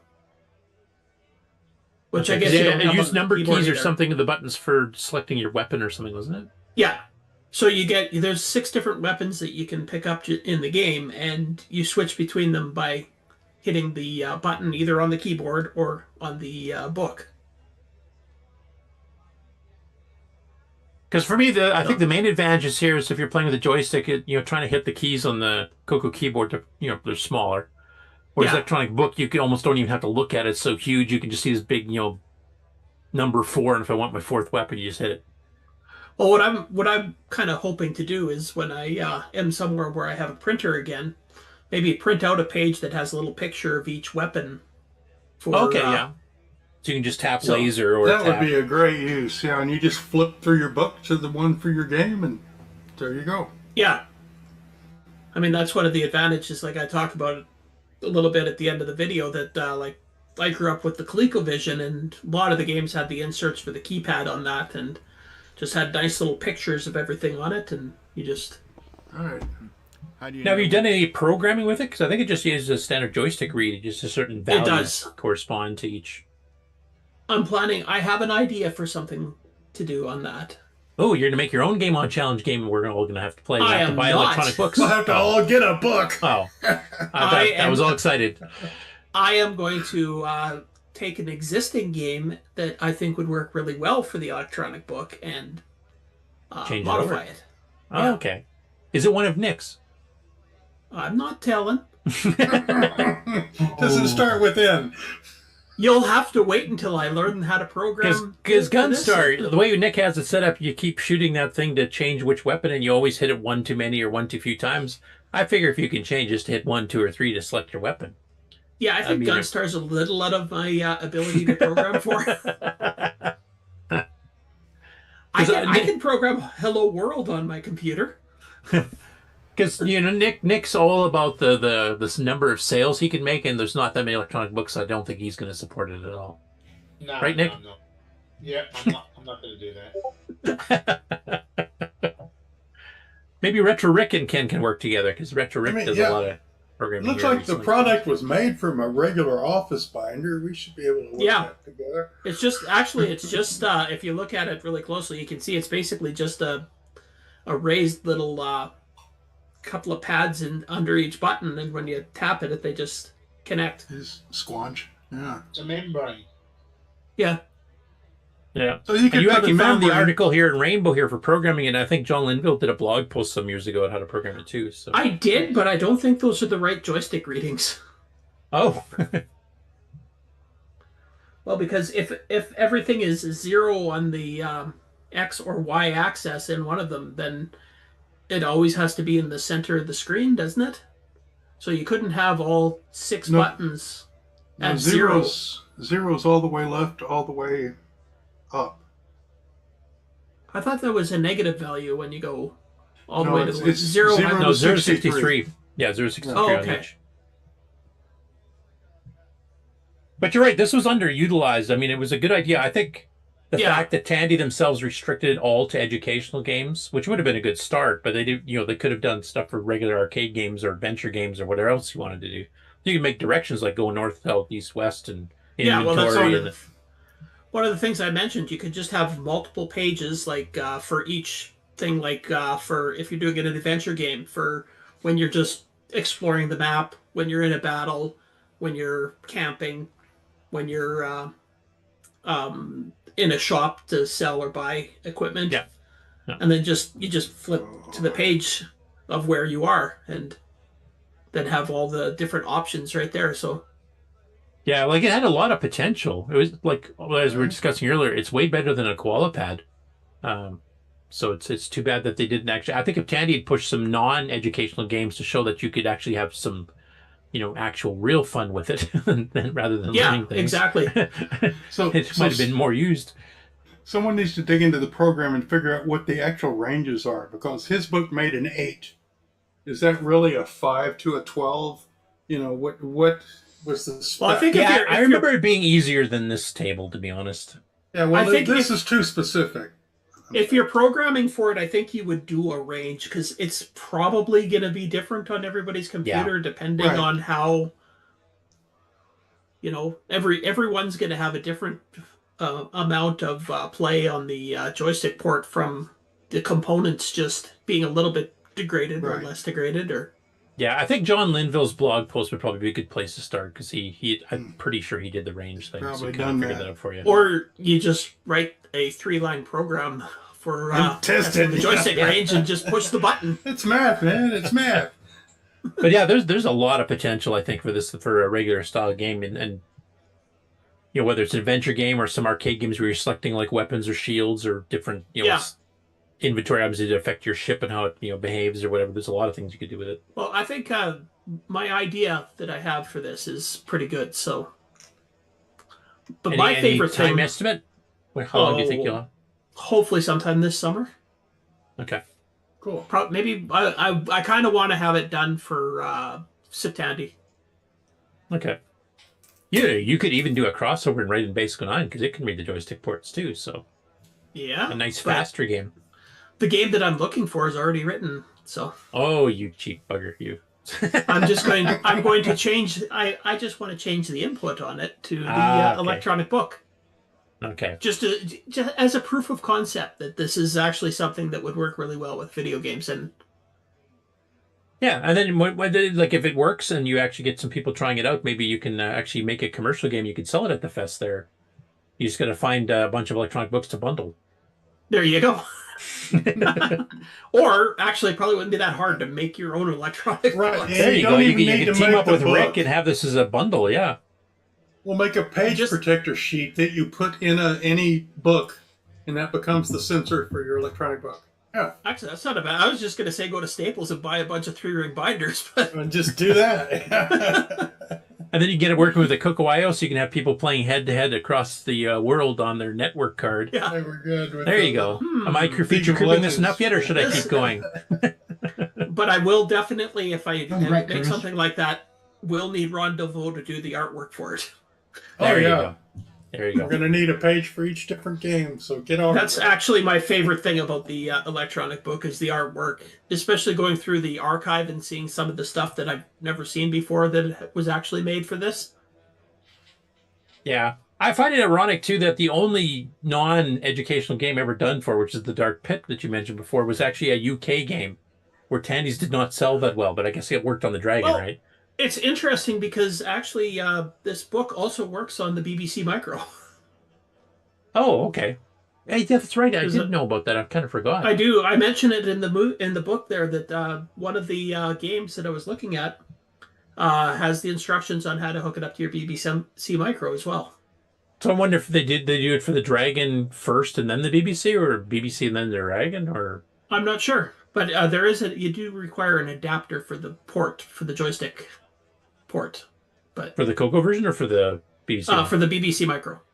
Okay, if so you that would actually be probably the second one. If you went forward in the video just a little bit to where I just start looking at the archive, so just past this part. No, just past this part. Oh, I guess it's quite a bit forward. There we go. When I start looking at Vikings, so about halfway through this. It should be possible to make it also work on a Commodore 64. Right there. Stop. Went too far. You went a little bit too far. Right. Oh, and now it's going to... And we've died. You killed it. YouTube. There, right? Yeah. So there's the Acorn BBC Model B.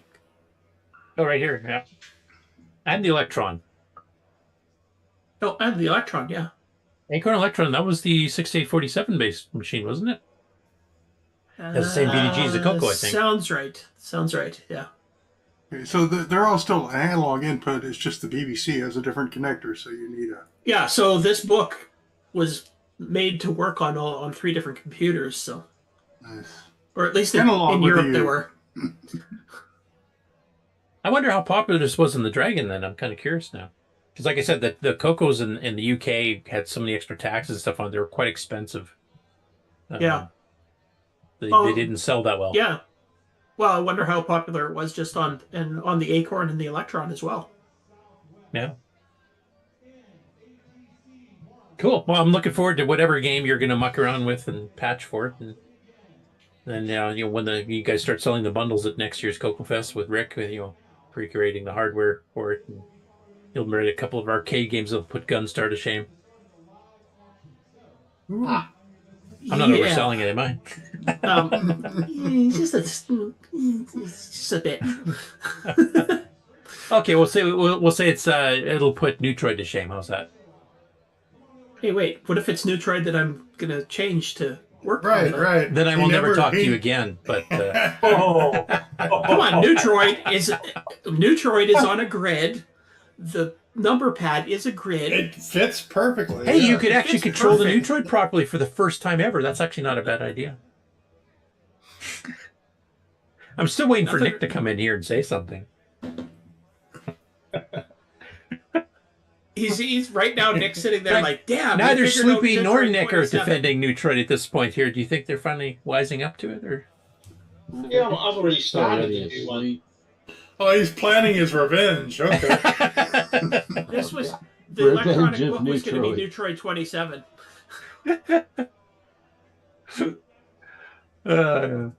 This is fun. Anyway, on to the next one. Yeah, that's kind of cool. I'd like you said you'd been looking for one of these for quite a while. Like they're quite rare to pick up these days. They don't appear in eBay very often. Yeah. They might show up at a fest once in a blue moon type thing.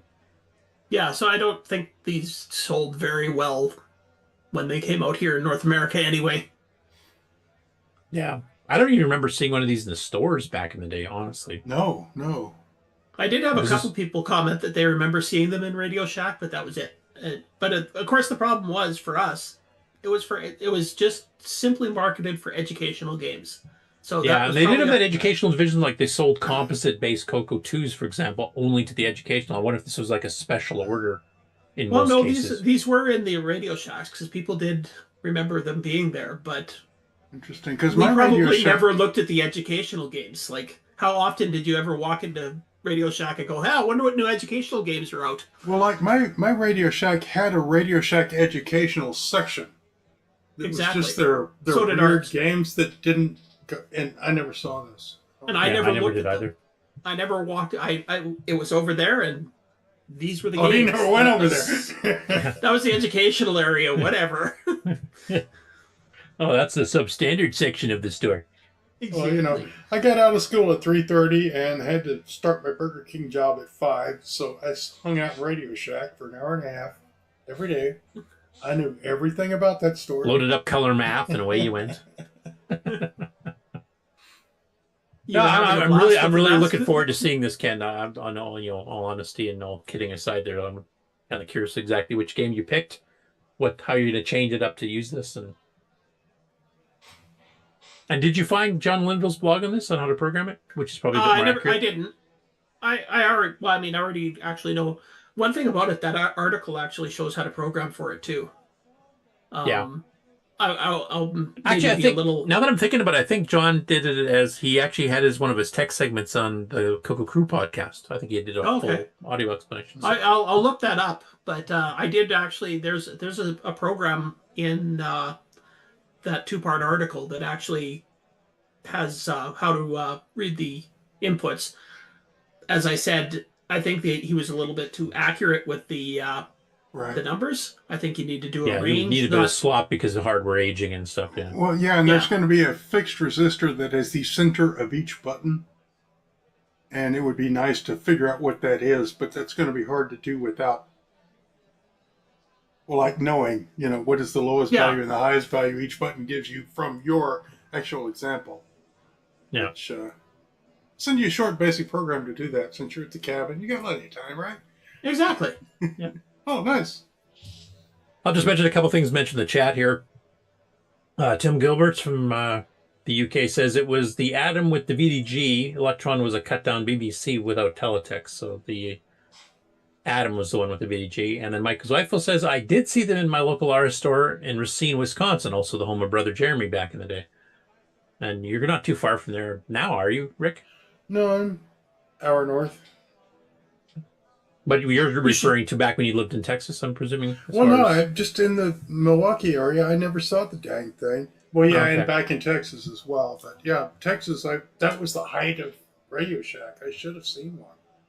Maybe it was just on the shelf, and I just thought it was another program and not an actual piece of hardware peripheral device. Yeah.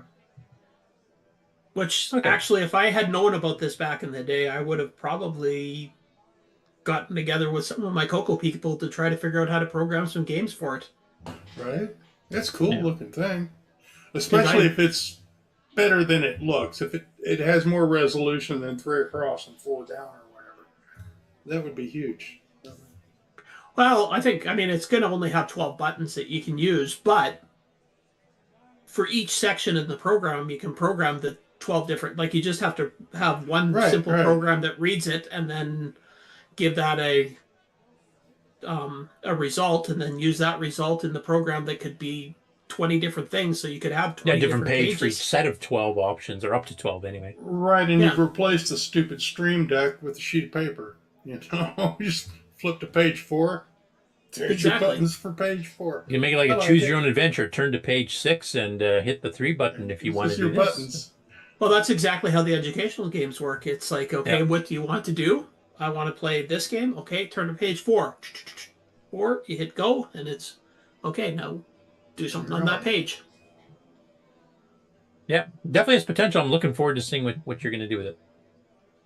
Okay, so next up after that, we have the blog site for Tandy TRS-80, which we covered last week, was doing some stuff with his CoCo 2 with his cooler unit here. But he did a very brief post this time that he put up this week on CoCo memory upgrades. And he mentions that he went and found some RAM and ROM upgrade articles from Rainbow for the CoCo 1 and 2 by Ed Ehlers in the May 84 issue, and then also the CoCo 3 by Marty Goodman in the March 1989 issue.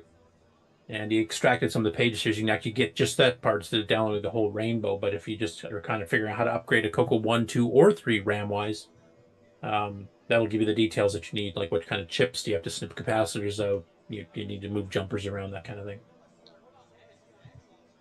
Next up after that, Porta CoCo's added a page to the website that covers pretty well the whole range of products as a suite.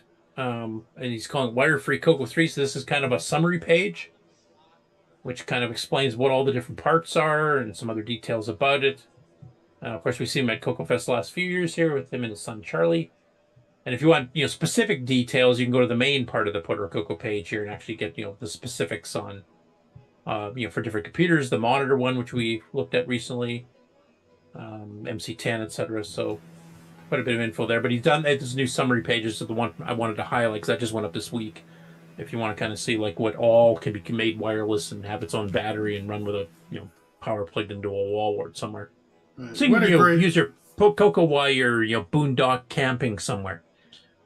What a great solution, because tool batteries aren't going to explode like a Tesla. They're and unlike a lot of CPLDs and stuff, they're not going to become obsolete in 5 years and you can't get them anymore. So I'm sure these will be around for a while. So. Next about that, Ciaran has got a very minor update, but a critical one, I would say, for his ASM 6809, which is a 689 assembler. And the latest version 2.17 just got released this last week, which has a bug fix to fix the use of using the asterisk as current program counter in expressions. Because I think somebody was actually fiddling with using ASM and they actually hit some bugs. It might have been Richard Cavell. I can't remember exactly who it was, but on the Discord, I kind of saw part of the conversation go by. And Ciaran, as usual, if he finds bugs in any of his products, whether it's X or ASM 6809 or whatever, he picks the program apart and fixes them generally pretty quick. So that's service for you. But anyway, the new version is available. You can go download it. Links, of course, in the show notes. Question: is there an advantage to using that instead of Lost Wizard? I haven't really used Ciaran's yet, so I can't really answer that. Ciaran is in the chat, so if he has a selling point for it, he can definitely do it. Has anybody here used both assemblers and cross assemblers and actually has a opinion as to why one versus the other? Feel free to pipe up on that here. I assume it's something that you just have a text file with your source, and you just send it to the ASM. Yeah, well, I think both work that way. We're just wondering if there's an advantage to LW ASM versus ASM 609 or vice versa. So, I believe Ciaran, until he's fallen asleep already, should be able to answer that. Next up, we got a couple from Jeffrey Worley, who's, I think, a newer user in the CoCo Facebook group. That's not a name I recognize anyway. But I like him because he's using Nitrous 9, so... So he actually posted a couple things. So the first one here, and his post, I think, appeared both in the CoCo group and the Nitrous 9 group, and he goes, "Hooray, I did it! I've booted Nitrous 9 level 1 from FujiNet and created a terminal for a user logged on via Deluxe RS-32 at 9600 baud, because, of course, the bitbanger is pretty slow. You can do it, but it's kind of pathetic. You can still use the CoCo's local keyboard and run programs, navigate the system, administer, etc., and then you can log in with a terminal." And he actually provided some nice pictures about it, too. So I thought I'd quickly go through these. He actually gives you instructions too, including the hardware mod. You got to do the RS-32 pack because it's too stupid to let you receive data unless you've got the CD line high. So Everything old is new again. Yeah, you just basically solder to your DTR data terminal ready, so as soon as you turn the computer on and that line goes high, it sends it directly over to the CD. And that's a bug in the 6551 I've hated my entire life. And Right. It's supposed to be level sensitive. It is edge sensitive, or they've got two lines swapped in there. Yeah. And they never fixed it. And even the clones of the Rockwell and others, they just never fixed it. Which is why I prefer the 6552, which you can't get anymore at all. So anyway, he gives you details on it. He gives you details in Nitrous 9 itself of how to actually get a terminal running on the port. And he actually demoed it here on the pictures. You can see he's got an Atari Sloopy helping. That's a 130XE, I believe. Yep, sounds right. So he's got that running as a terminal on his CoCo 2, and he's got the two running side by side in his bench. You can kind of see this a little bit better. Here's his jury-rigged triple Y cable with wooden spacer. Yeah. So he's basically got a FujiNet in there, and he actually ran Nitrous 9 level 1 over the net. That's where he loaded it from. And then he's got the RS-32 pack, and he's got an FD501's disk controller linked up to it, too, and a GoTech and a 3.5-inch drive, etc., etc. All crammed on a Y cable, so it might look a little bit cleaner with a multi-pack or a Mega Mini MPI if you can find one, but darn it, he got the thing working. Same length 2x4s, I hope he's not a carpenter and uses the same principles. Right. Hit it with a hammer. Oh, that's Joe that says that. Okay, 6E actually is mentioning here, going back to the ASM stuff.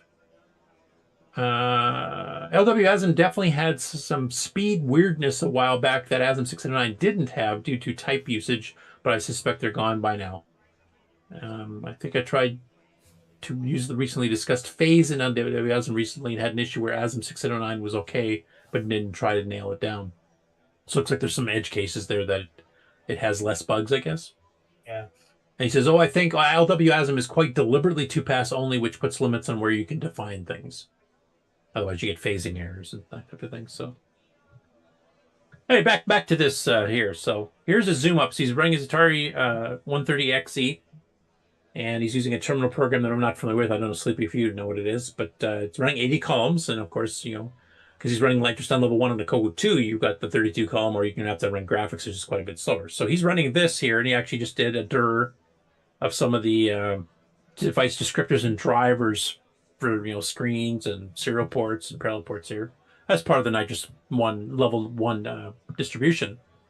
And at the same time, here he is running the CoCo, which is actually what is controlling this. This is actually CoCo output to the Atari. And in this case, he does how much free RAM. He's still got 128 pages of 256 bytes each, about basically 32K is still free. And then he does a prox command here, and you can see he's logged in as user 0 on everybody.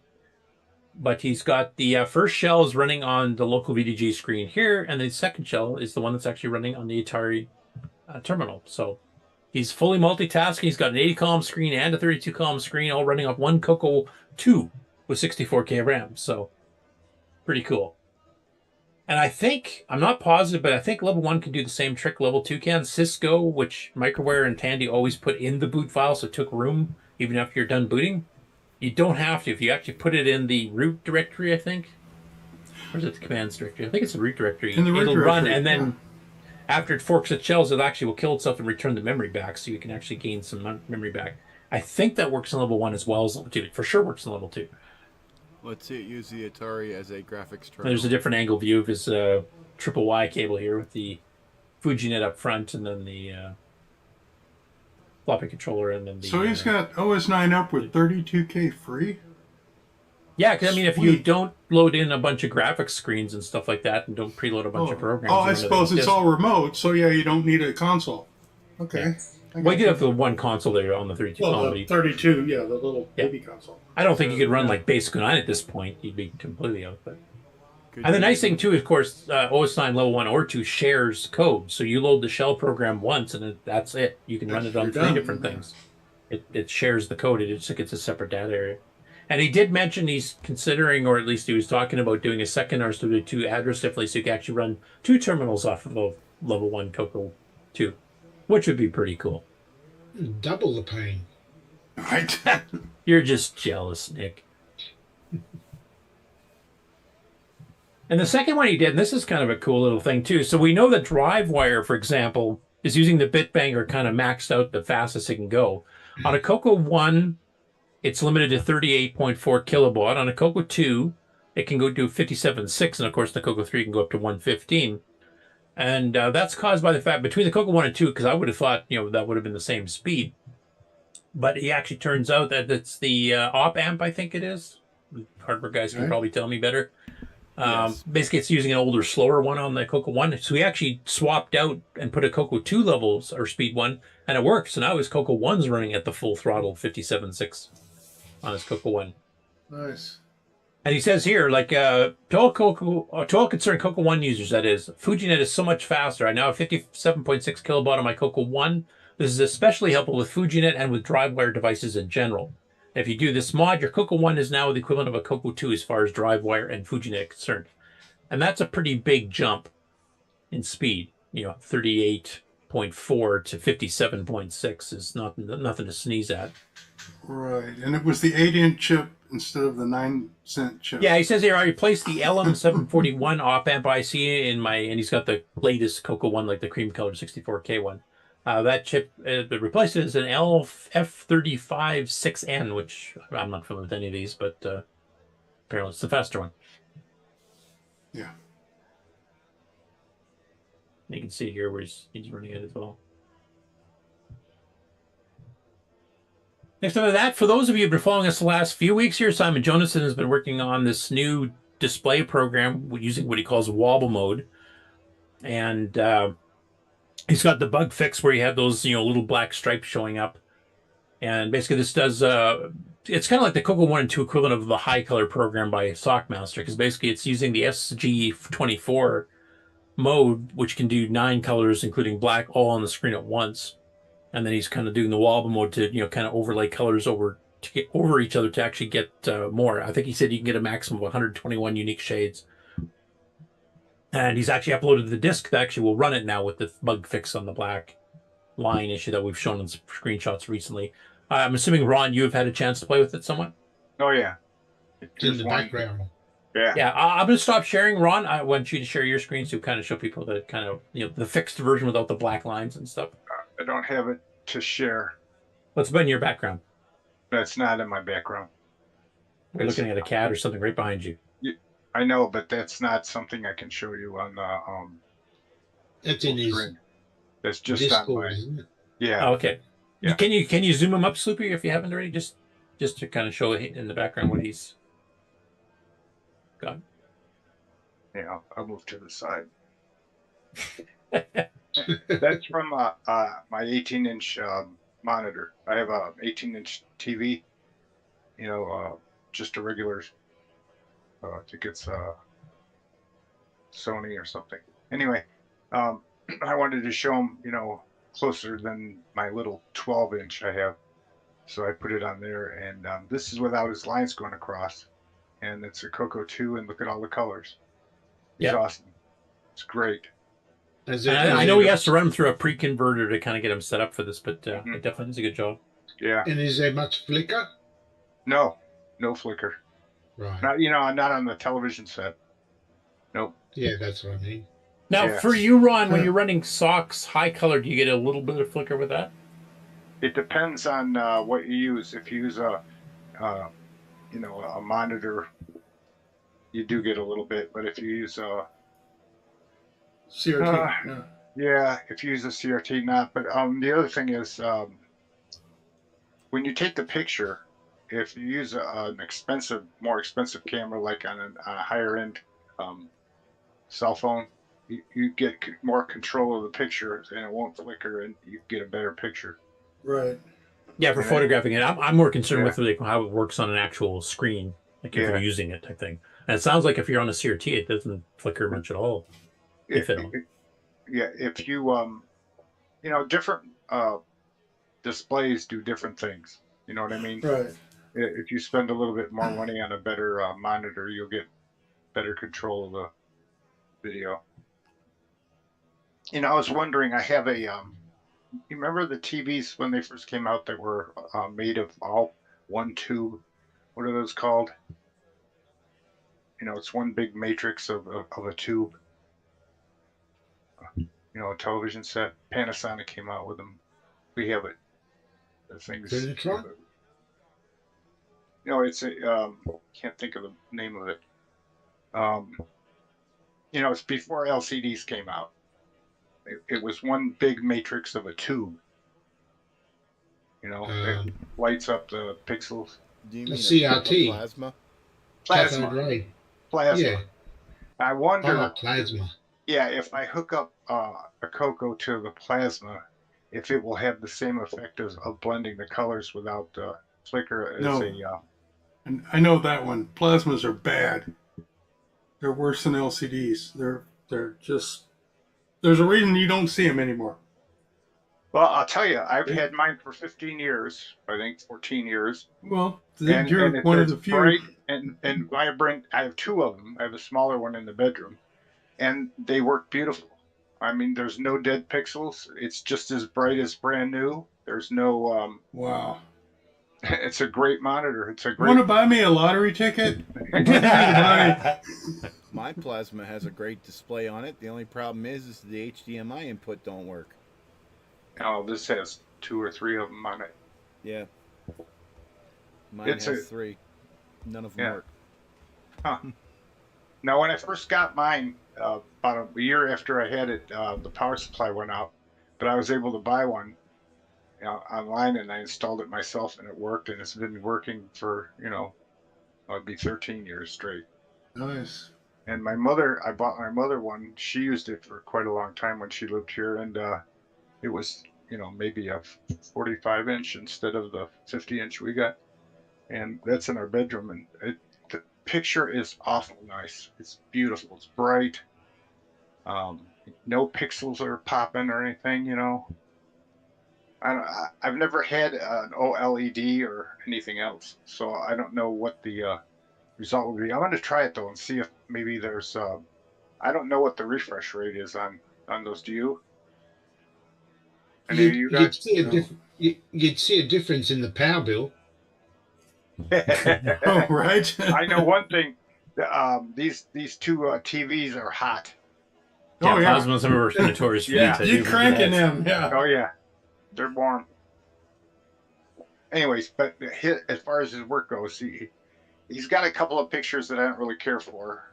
This is the best one that I've seen that he's done, and then there's the one that one of the guys on the show here posted earlier with the girl's hair flowing off to the side.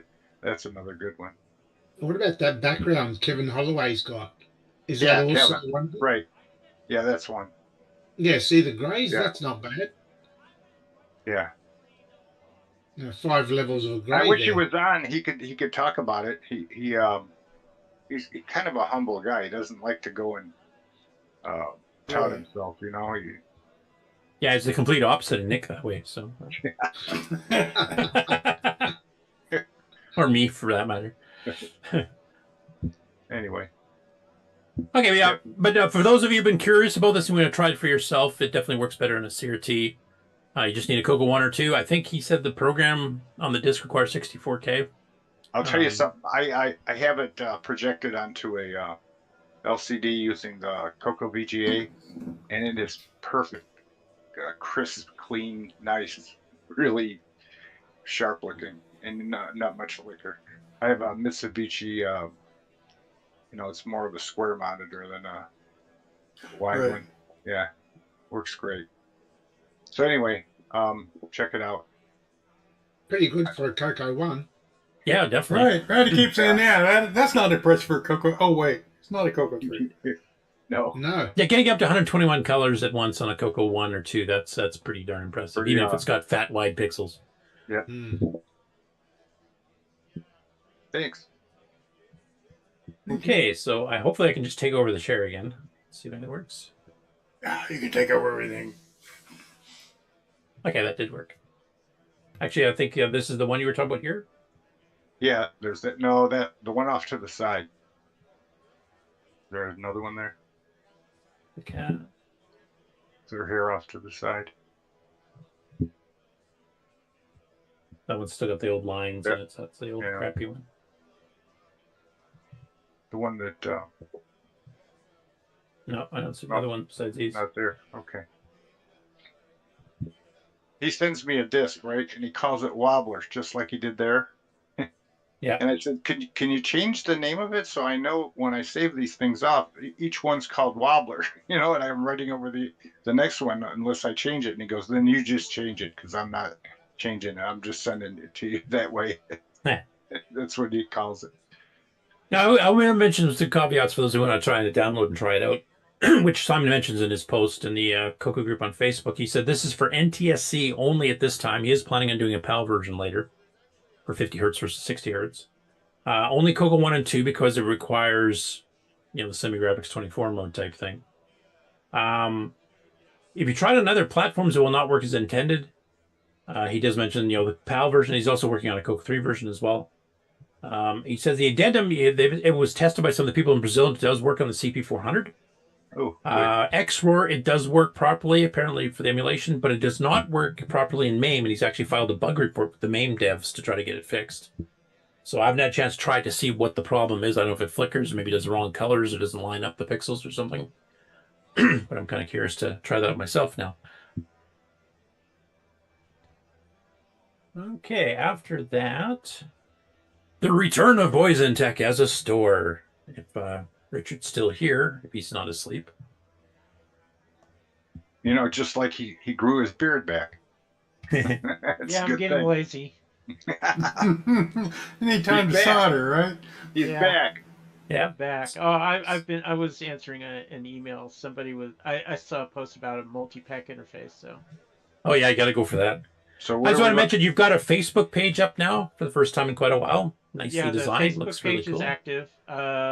My main website, I still just need to fix a couple of bugs, but yeah, the store is active. So this is the first thing because a lot of people had an interest in the STC as a do-it-yourself kit, and I think when Darren designed this initially, that's what he kind of intended. And so basically what I did is I put all the parts together to where all you need to do is to solder it together. And yeah, you pre-programmed the CPLDs and everything else too, so that's all handled. Everything's pre-programmed. And mine, the thing is, I wanted to differentiate mine from Ed Snyder's at the time when I was selling them, and I was selling them as a backup. Because when Ed was selling them, it was hard for him because he was doing other stuff as well. So they would be sold out, and then a lot of people were putting them up on eBay for, ungodly amount of money, which I did not like, and that's when I came as the second source. But I wanted to differentiate it because I didn't think it was fair if I produced mine and then somebody go to Ed and say, hey, mine doesn't work, and Right. And vice versa. So they know that mine, because mine is black, and then Ed's was blue, and I think Retro Rewind is also blue as well. But the only problem was the STC readers. They don't make a black solder masks version, so I had to actually create my own. Okay. And it makes it So, look a lot cooler. wasn't the original green?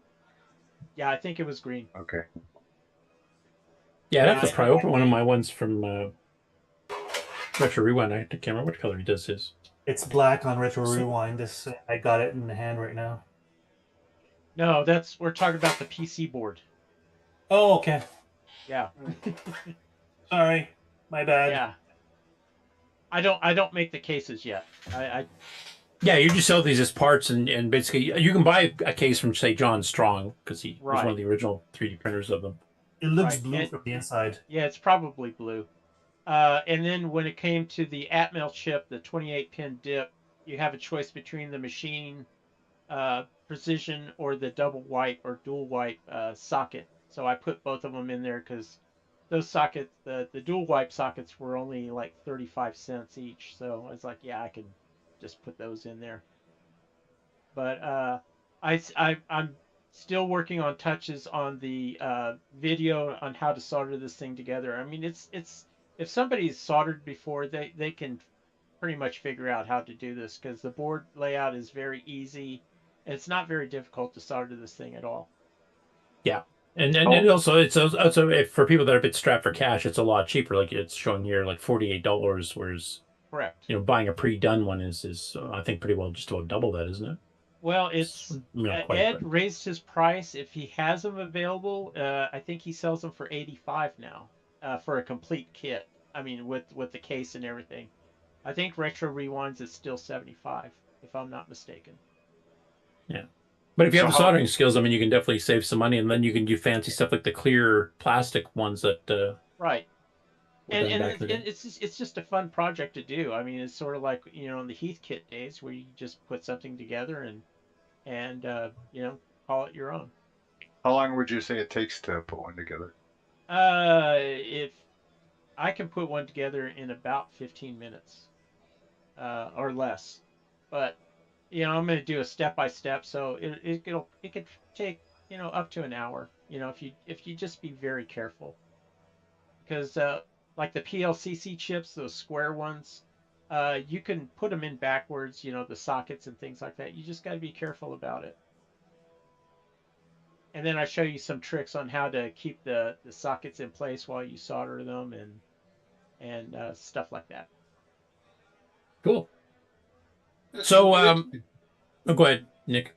Oh, Richard, a while back, you were working on a kit to modify the sound and speech packs to work on on a CoCo 3 at high speed. Yes. Did that ever go ahead or no? I'm gonna go ahead and start that back up. I just because I'm like getting I'm like I cleaned out the garage, my storage shed and everything, and trying to and then I'm trying to track down all the notes that I made and trying to get everything back into production again. Cool. Hopefully in about a week and a half or before July 4th, I'll have the joystick ports or Paragon adapters available. I'm also I found a whole bunch of old 512K boards, which I'm going to go ahead and release those as The well. original Boomerang, you mean, or the original Boomerang, the 512K Classic boards. Have those released, and then of course I'm going to do the modification for the speech sound cartridge. now it's usually going to be an auto sense or a jumper if you wanted to switch between, say, CoCo 1, 2. Or... That was the whole thing. The only thing that was kind of holding it up is I didn't have specs for the Gimme X. I'm getting a Gimme Z or Z, whatever you want to call it, and hopefully I can make it all auto sense for all three. Oh, that'd be awesome. All three modes. So, but I also was looking at this one.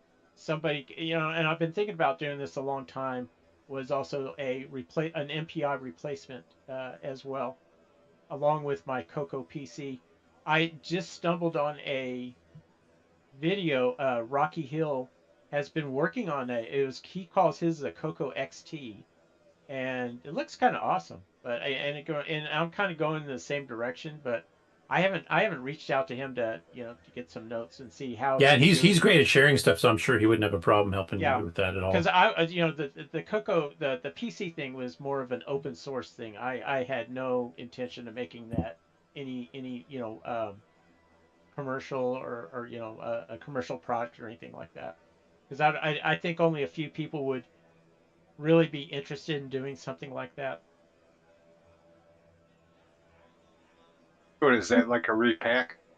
Yeah, it's basically what my vision was a 100% compatible CoCo 3 with an MPI built in, uh, and that the cartridges could be put in and out. You can use the MPI would have the front part where you have the 5 1/4 drives, where you can put your cartridges or your SDC card or whatever you want to use, uh, to be Right in the placed that front. way, right in front. That was my vision, but like I said, it's right now it's just more of a, I just have a very basic sketch in my mind what I wanted to do. Rocky's he has a somewhat working model, and he gave me a couple of ideas on what I would like to do with the CoCo PC project. So Oh, cool. I look forward to that too. Because I mean, the '90s, the repacks were a huge thing. Everybody was doing that. Bob Emery, when we first found him again, that's what it yeah, was one of his videos where he dug his old repack out. yeah. The only bad thing about doing repacks now is you sacrifice an MPI and a CoCo 3, and these things are not, uh, not they're getting harder and harder to find. So Yeah, I mean, Ed occasionally brings out a batch of his mini MPI, which is just a 2 slot, or his Mega Mini MPI. That's really rare that he's bringing those out every once in a blue moon. So yeah, that's something maybe somebody like you or Frank should approach him about, producing some of those too. yeah. I haven't talked to Ed in 5 or 6 years, so I have no idea. I know that he has occasionally released CoCo SDC cards, and you know, um, And so I his don't. SD card for the MC10 he's released a few times over the last year or two too. So Right. So I if he releases a mini MPI and stuff like that, that'd be great. Again, I've just been seriously considering doing that, but it's not something, high on my priority list. yeah. This is a repack that I have from Roger Taylor. It came from Paul Barton. He had gotten it from Roger Taylor, and that has a cutout on the side. Let me stop sharing because nobody can see what you're talking about. Oh. You want to zoom up there, Sloopy? It has a cutout on the side between the monitor and the case there. The case didn't have any sides to it. I just put Right. foam core board on it. But at the bottom where the MPI would go in is one of those cables, that it has 3 or 4 on there. And I just put the SDC in there and reach in and change out the SD card. And, it works perfectly. All the joysticks and stuff can plug in the back, and everything's, out through the back. And it has 2 floppies on it, which I don't rarely use now because it's, SDC run. Right. Yeah. I wasn't gonna do anything as far as an FDC card or anything like that. Now, Rocky's version of his CoCo XT, it sort of reminds me of the Model 2, which it has a board for each separate thing, like a CPU. It has a video card. It has memory, and I might go that route because I really like that kind of module type of setup in a machine, uh, because when Tandy went from the Model 2 to the 12, they put everything on a single board, and it's just a nightmare to work on.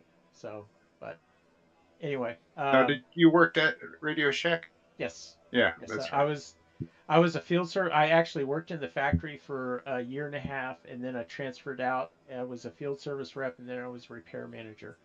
Wow. Yeah, this machine has one of those converters to use a PC2. What is it? PC2.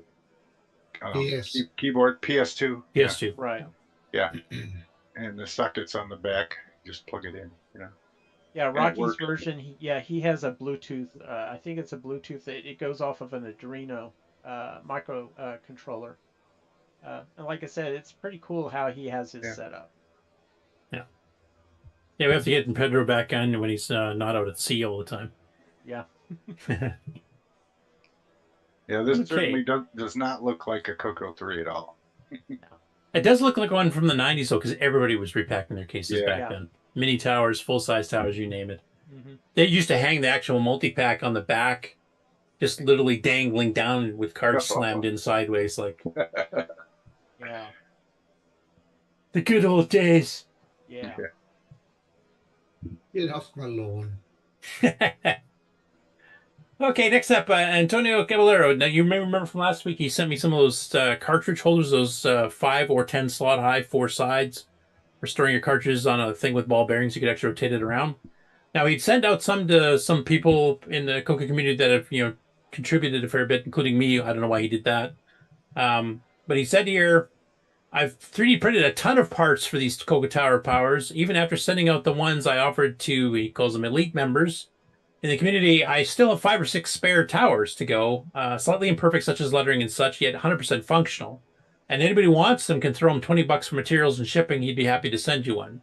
Now, he posted this on the 17th of June, so 4 days ago. I don't know if he's still got some left. But if any of you are interested in that, maybe hit him up on the Facebook CoCo group and reply to the message and see if you can get some in. He is planning on releasing the actual files for this, so you can 3D print them yourselves for free later on, because he has no desire to, manufacture and sell these things later on. In fact, he specifically says like he wants it free for anybody who makes sure it's that it is non-commercial. But for those of you that have 3D printers and stuff, you get those, and anybody who doesn't, if he hasn't sold out of them ready, he has a few that he can give you here before he runs out from the ones he made. You can see a whole bunch of the shorter ones here. They're modular, like the top comes off, the bottom comes off. So you can basically just make it either of the 2 sizes. Next after that, Thomas Cherry Holmes mentions, come see the FujiNet Wi-Fi adapter at VCF Southwest. And actually, MarcB kind of walked past that and said hi to Tom.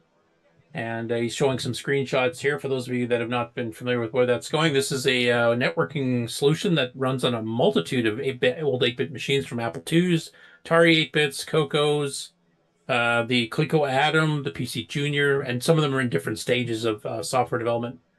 And there's a new CoCo hardware one coming out, because right now it actually requires a little plug-in to the serial bit banger, and that's actually going to be getting rid of on a new version that's going to be completely driven off the cartridge port, which means you can actually run much faster, because you can be able to use a read and write of 8 bits in a single shot rather than have to do 1 bit at a time. But you can see some here where he's actually got an Apple II playing against an Atari, playing poker. Here's the CoCo actually running that Yahtzee game that's on, that you can also network play against people with other machines.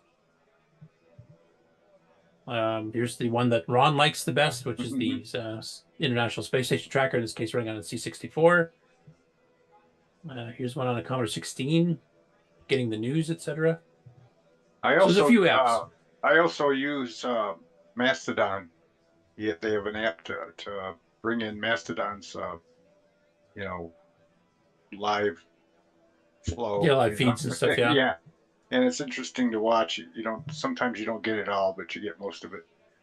Yeah, and one thing Thomas has really been pushing here, because they've been kind of getting the hardware set up and they've been getting the very basic core libraries, but they need people to help do ports to the different machines of the different programs, or learning how to program for FujiNet. And I know Bill Noble was quite interested in that, and he actually popped by my place yesterday, and I gave him I had two FujiNets, the original ones with the serial bit banger port part, and I gave one to Bill, who was using last night. And I also gave him the Henry Strickland Bonobo board, because I'm not a hardware guy. I'm not going to do too much with it myself. I'm too far behind on my own software projects as it is. But he seems very interested in working on all of it, and he's been talking with Henry in private too, and Henry's at the same show. So he wants to try to write a generic generic manager that will handle all three of the main network cards, the CoCo IO from Rick, the FujiNet from Tom, and the Bonobo from Henry Strickland, and then write the individual drivers to make them work in common. So if anybody's writing stuff for Nitrous 9, once he gets this all done, can write for any one of those, and it'll automatically work on the others. You just have to have the right hardware and the right driver installed. So you don't have to learn 3 different ways to program network stuff. You'll just have the one. So that's something he'll be working on. And hopefully he doesn't get too busy with working again like he did last year, where he basically had to shut off all contact for the outside world for about 6 months. Do you remember a long while back when we were on that other show? What was it called? Anyway, we talked about the fact that the CoCo would never go online because it's too much overhead. Yeah, well, there was too much overhead, and plus there's all the security protocols now. Like you have to do like encryption of 512 bits, and if you did CoCo try to do that, and it's on to be like, I'll see you in 2 months. Yeah. Type thing. And now that we've got all these ESP chips, I think there, and some of these other ones here that they all do this themselves, using modern microcontrollers or FPGAs or whatever, then the CoCo just has to talk to the results of that, so it can handle all the security protocols and stuff. And we never saw that coming, did we? Not really. I think Rick might have been one of the first ones to kind of see that, which is when he started designing his CoCo IO. I mean, he wrote a primitive web browser for it in Basic 9 that works. That's cool. Which I'll have to work with you on that some more, Rick. I still want to get some graphics in there. I killed my connection somehow. Yeah, we still can't do HTTPS, but HTTP still works. I mean, Google will talk to you. Some other I think some of these newer chips will talk to you. Yeah, some of these newer chips I think actually support HTTPS now too, don't they? Well, we're getting into the area of I wanted to play with Ethernet on the CoCo, not connect by serial to some other thing. And a lot of the security things are dependent on, well, you just connect to us by serial and we'll give you whatever data we feel like giving you. Oh, okay. But it's not really network on a CoCo, so it's not what I was going for. Anyway, I'm hoping, I'm pretty sure that Bill will be reaching out to you, Rick, as well as to Tom and Henry. Yeah, he has. I'm still composing because I want to sound not stupid. Sounds like you have internet noise behind you. Oh, sorry, that's my AC. It was getting 90 in here. Oh, gee. That's like 3 a.m. where Ron is. Yeah.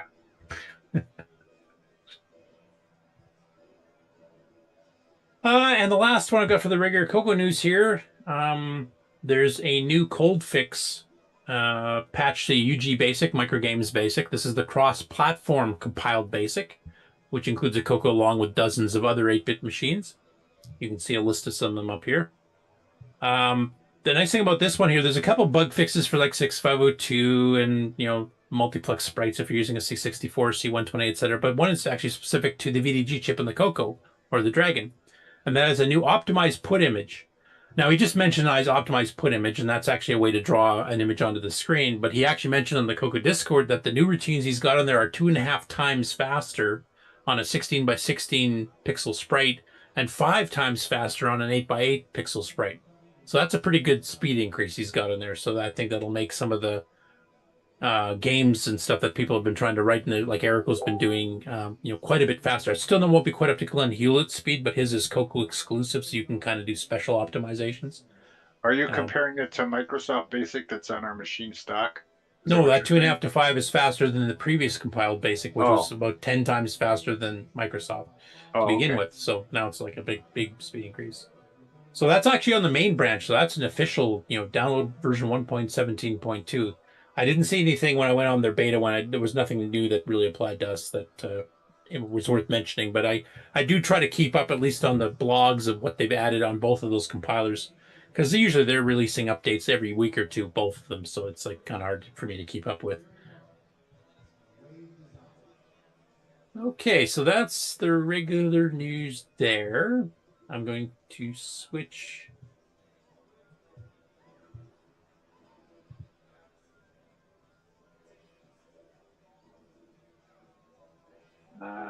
Yeah, I'll do the game news first, and then. Well, actually, no, I'll lead into game on. I'll do the upcoming shows first, then I'll do the game news, which there's not a ton, so we'll be not too far off from getting to the game on challenge there. Yeah, go ahead. I must say, Kevin, awesome picture. What is it? I concur. Oh, Detroit. Oh. All right, carry on. There you go.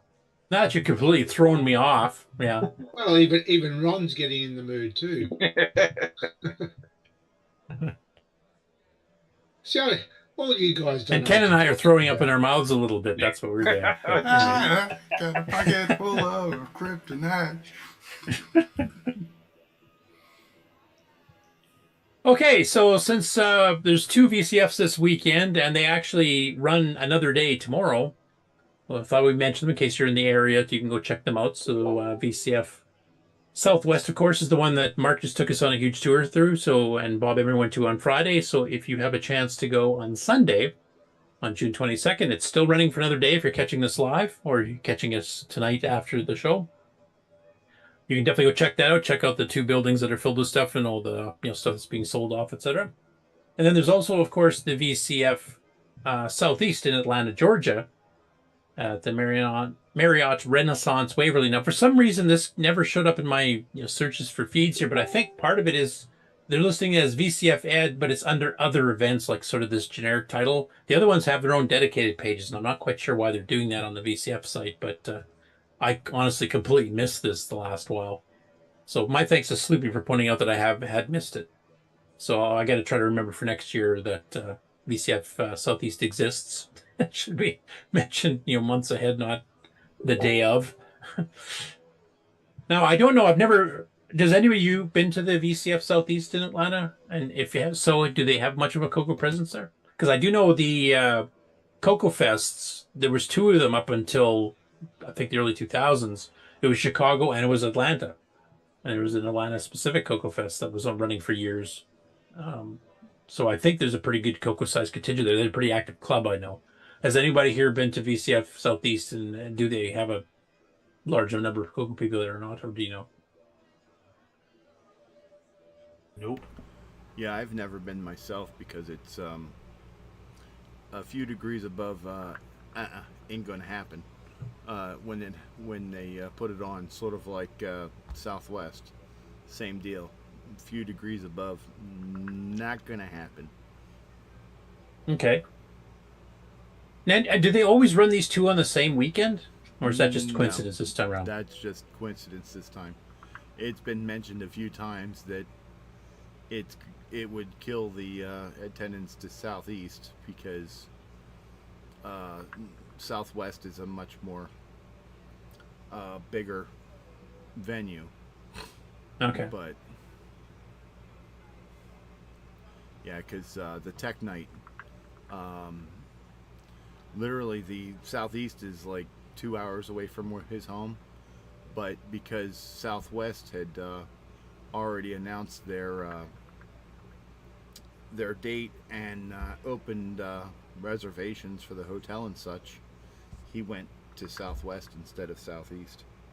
Yeah, because it did sound like from talking to people earlier that Southwest looked bigger and Southeast did not. Yeah. Now, I will mention, I won't post the link here directly. It's in the show notes if you want to grab it. It's already up on the Discord if you want to grab it for afterwards. But basically, VCF Southwest in Dallas actually has a couple of static cameras running that Sloopy pointed out. I can't remember what was the name of the YouTube channel? The Tech Night. The Tech Night. So he's actually streaming a couple views of VCF it's like in Dallas cameras. live.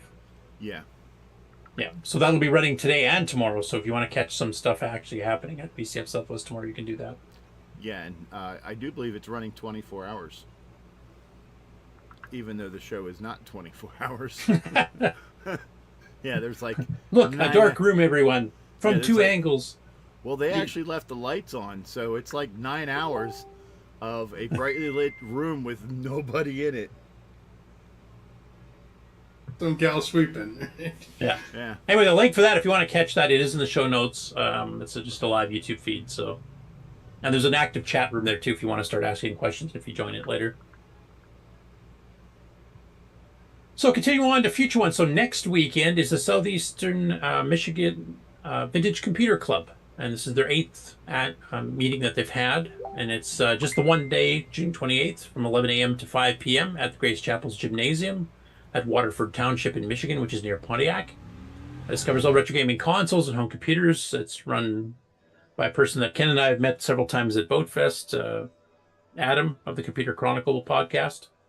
And he's mainly an Atari guy, but he's also a Tandy 1000 guy. He actually has brought that out to the BoatFest a few times there to show off some of the hardware, from using the Tandy graphics modes to using the built-in sound chips, etc. So if you're into Tandy 1000s in particular, I think you'll quite like the show. Next up that, we have the renamed BoatFest, which is now called the International Retro Computer Expo, so as not to confuse everybody, including their mayor. And that will be July 11th and 13th in Hurricane, West Virginia. There's a little promo video. You can order tickets online. Boat, John Schaller himself, actually has been on a holidays back to his wife's home country. And I think it's just getting back here not too long from now, but he's definitely a lot of fun at these shows. Of course, Aaron and Brent as well. And the show is just a lot of fun. It's a bit more gaming oriented than some of the other ones. There is some hardware stuff there too. Covers retro computers, retro consoles, retro electronica. I think Ken and I was the first time we've seen an Odyssey 1 actually running that you could play with. The 1972 one that predated the Atari 2600 by 5 years, and predated a lot of stuff in the arcade, actually, to be honest. So there's a lot of cool stuff to see there too as well, and excellent food nearby. Next up after that, we have VCF West. And this is August 1st to 2nd at the Computer History Museum in Mountain View. This is another one I kind of missed for a while, but thankfully I caught this one before it was too far gone. And of course, this is right in Silicon Valley, so there's a ton of things to see. It's actually in the Computer History Museum, so you kind of get a twofer. You get to see the History Museum and you get to see the VCF. We have had CoCo people out there before. Mark's been there. Mikey Furman's been there. I think Mikey might be going to it this year. I'm not positive. That reminds me. The previous one, Canberra Vintage Computer Exhibition. Is Nick going to go to that one? Me? Yeah. Oh, this one here on July 19th and 20th? Yes. Canberra's quite far from you, isn't it? Where is it? Melbourne? No, Canberra. Not Canberra, it still is. It's not that bad, but yeah, I can't make it. I can't make it. It's the same country. I mean, come on. Yeah, I know. No, I can't make it. It's Canadian miles, just... Yeah, I mean, kilometers. Think about how far Ken comes to go to VCF Midwest. Exactly. Or eggs. Yeah. Yeah, I live in Texas. I mean, it's about the same size. I mean, come on. Now, there are some other CoCo people like Darren Ottery and Danielle and others there. I wonder if they'd be going to it. Because I know Danielle's been to a few of the... I don't know if she was at any of the VCFs, but she's been at some of the other retro computer festivals in Southern Australia, I think, anyway. Yeah, no, I can't make it. So, thanks for mentioning one, Slippy, because I didn't catch that one. So you don't go look at this upcoming events page. Nick. Yeah? There's a guy on Netflix that his name is Someone Feed Phil, and he goes around to all these different cities all across the world. And he was in Adelaide, and he was showing people downtown that you have some kind of a large open area, with fruit and stuff. Anyway, that's where I was looking for you. Yeah, no, that's Danielle lives there. Oh, okay. You don't live there? No, I'm on the other side. Oh, okay. Well, Yeah. I was thinking I should pay attention because we know people there. Yeah, Danielle lives there. Okay, that's cool. Watch for the guy; he's pretty funny. Okay, next up after that is the super busy weekend, and this has got 3 shows simultaneously in 2 different countries. So if hopefully you can catch at least one of them. The biggest one, of course, is VCF Midwest, and September 13th, 14th, expecting attendance in the thousands, especially considering this is the 20th anniversary of this particular show. Free admission, one of the few VCFs that still has free admission too. So I know there's a few people on the panel planning on going, like Rick and a few others. Hopefully we'll be able to make it. And there's usually a pretty good sized CoCo contingent because, of course, it's in the Chicago area, so it's right near Glenside. So all those people can usually try to make it out there too. So one I'm hoping to get to in the not too distant future myself. Next after that is on the exact same weekend is Retro World Expo. And this is September 12th to the 14th, Connecticut Convention Center in Hartford, Connecticut. This covers home consoles, it covers home computers, it covers the arcade, it covers the little, Coleco desktop electronic ones, it covers anything related to it, like coffee mugs and clothes and stuff. And it's got wrestling added to it, too. This is one that Henry Gernhardt mentioned that he might swing by just to kind of check it out, because it definitely seems to have a bit of a different vibe than most of the other ones, because I've never seen wrestling at a retro computer show before, ever. So I'm curious. Hopefully Henry can make it to it, and we'll be able to report back to us what he experiences there. And that same one, if you're up in Canada, they got the World of Retro Computer, WORC. Bit of a shorter show as far as what time of the day it's on, but basically it runs September 13th to 14th at the Old Goodies Department Store in Kitchener, Ontario, which is west of Toronto, about a 40-minute, maybe an hour drive, depending on traffic. And it's right beside another museum, so if you want to convince a second half or better half to come with you, if they're interested in museums, there's another museum right in the same building, literally. This is also a general retro show with a whole bunch of gaming and home computer platforms. It has, seminars and vendors and LAN parties and workshops and door prizes, etc. And its admission is also free, similar to VCF Midwest, and it runs from noon till 5 p.m. on both Saturday and Sunday. And Frank of Retro Rewind is one of the main sponsors for this one as well. So you'll have some familiar people, and they'll be selling CoCo STCs at the show. So if you wanted to pick one up and not have to pay the shipping, except to ship yourself down to Kitchener, then feel free to do that as well. And you can also pick up one of his diagnostic cards as well, and maybe see some of the new stuff he's working on. I don't know. He might be previewing it there. He might not. I'm not sure. Next up after that is Tandy Assembly. A couple weeks later, this is September 26th to 28th at the Courtyard by Marriott in Springfield, Ohio. And note that John Linville posted about a month ago now, I think, is that if you attended CoCo Fest and you still have your badge, you get free admission. Otherwise, you'll have to pay admission to get in. And Peter Satinsky also did an update here about a month ago now, actually a little bit longer than that, but all the tables are officially sold out. And I think Richard Lubieski had mentioned that as well. So it looks like it's going to be a fairly well-attended show. And Friday is their Tech Tracks, where they do a whole bunch of deep technical dives. So it's mostly, well, it's pretty well all seminars on Friday. So if you're not into that, you just want to check out the stuff that's coming out now and maybe buy some, hardware at a discount or something, you probably don't need to go the Friday. You can just do the Saturday, Sunday. And they have seminars and, the general walk around like we're seeing just on the show today. So there's a whole bunch there. And of course, this covers everything Tandy. This covers pocket computers to Tandy 1000, 2000s, to Model 100s, to CoCos, to the Z80 base machines, etc.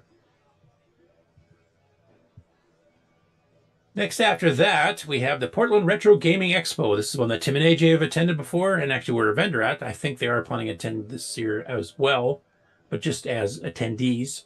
And this is October 17th to the 19th at the Oregon Convention Center in Portland, Oregon. And similar to the Retro World Expo, this is definitely a bit more gaming oriented, but covers home computers, home consoles, the tabletops, everything else too. No wrestling as far as I know, unless you're trying to fight over getting a plush toy of Donkey Kong or something. We might get into a fight there. Who knows?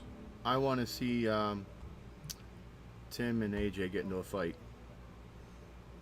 That's their show every week, isn't it? That's sibling rivalry, basically. What specific kind of fight? Live in front of us. Actually, they were having a live stream here. I might have missed it already. I can't remember when they're doing it. One Friday they were planning on doing a live show. And I forgot to put that in the news, unless it's already passed. Maybe I read about it after the fact. Anyway, if you have the Northwest, this is one that Mark Overhoser isn't too far from. I don't know if Mark is planning on going to try to attend this one. He's not as much of a gamer, so I don't know if it's really hardcore for him. Is he still on the call? I didn't even check that. Hey, unlike Rick, he shows up for the game on challenge. That's true. So he's a little bit like of a clockwork. He's still on the call, but he's not in his room, so he was not feeling well, so he might have stepped out for a bit. Yeah, I think he said he had to go, or was that someone else? It was Brian. Yeah. And next up after that, of course, is Canada's very first official VCF Montreal, January 25th to 26th of 2026 at the Royal Military College just outside of Montreal. And, of course, this is in the backyard of Frederick, so Frederick can attend that one. Hopefully he can drag Sockmaster and a few other people in the Montreal region to come down, too. That'd be awesome. Yep. I'll try to do like Mark did. I'll do a live stream. Okay, can you do it with less shaky cam? Yes, I have I do have a gimbal, so that awesome. We won't need the Dramamine then. You can also use the pause feature. So shoot a little video, pause, walk. But I've been a cameraman, so I know how to handle. Oh, the man knows. Move, Nice. Stop, move again slowly. That's the way to go. Yeah. Yeah, just don't whip like here's on the right, here's on the left, here's on the That's fun. Now I was gonna check to see. I haven't actually checked recently if they actually got some of the seminars and stuff yet. That's just facts. I don't think they've got anything. Yeah, nothing there yet.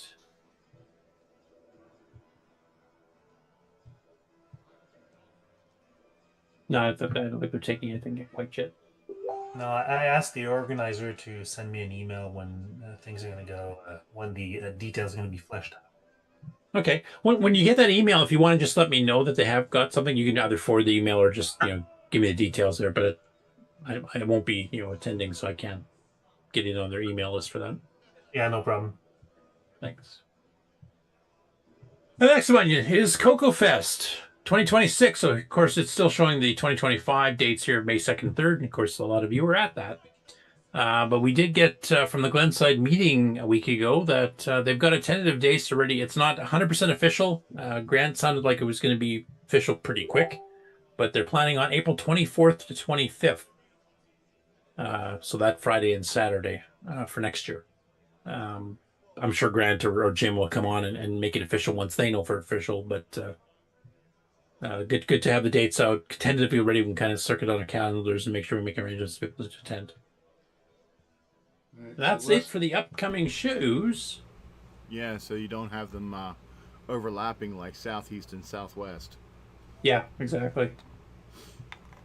Next up, I will do the Game On News. There's not a ton of it. And then we'll go... do you want to do a break before you guys go in the Game On Challenge? Or do you want to do a break now before we cover games in general? That's up to you. Ken, any preference? You need to go get a cup of coffee or something? No preference. Okay, I'll just slam through it then. All right. Do we need to do an intro or just go right to it? Nah, just go in. It's still news, right? All right. And I don't have a ton of it, so you guys can use the fancy intro for your segment. Can you just show us with a little Bic lighter how you do your hair? I need something better than bigger than a Bic lighter. Here. And you guys need smell-o-vision to get the full effect. I've got a Zippo. Will that work? Yeah. One of those car flamethrowers from Africa that they use as an anti-theft device. It's kind of like that. Yeah. How efficient is that? Very efficient at preventing somebody from stealing your car. Uh-huh. Okay, so first up, Aquanaut 471, and I want to give a big thank you to Ken for covering for me last week, because I had to leave early, so he covered this stuff, and he was, I kind of rushed it to him at the last minute here, so thanks for handling it as smoothly as you did. But to continue on, Aquanaut 471 has been reissuing 3-minute videos here of a bunch of Dragon games that he's got. Sometimes he just plays them if he doesn't have the actual original cassette, but he's got quite a few of the original cassettes with the original artwork, and he added some more this week. I think he's kind of finished the Dragon stuff now because his latest editions are actually on the BBC Micro. So basically, it got cut off here just a few days ago here, but it's got a whole bunch more that have been added on. You can see the artwork here for a bunch of them. Some of them are even American releases originally, like Touchstone was originally by Tom Mix. And as usual, the Dragon artwork looks a heck of a lot better than the CoCo artwork did. Even got some more recent stuff like Glove here. This was actually released in the 2000s by, was it Jamie Pitre? I can't remember if that's his name or not, but Pitre is the last name. And that's like a clone of Gauntlet for the CoCo and the Dragon.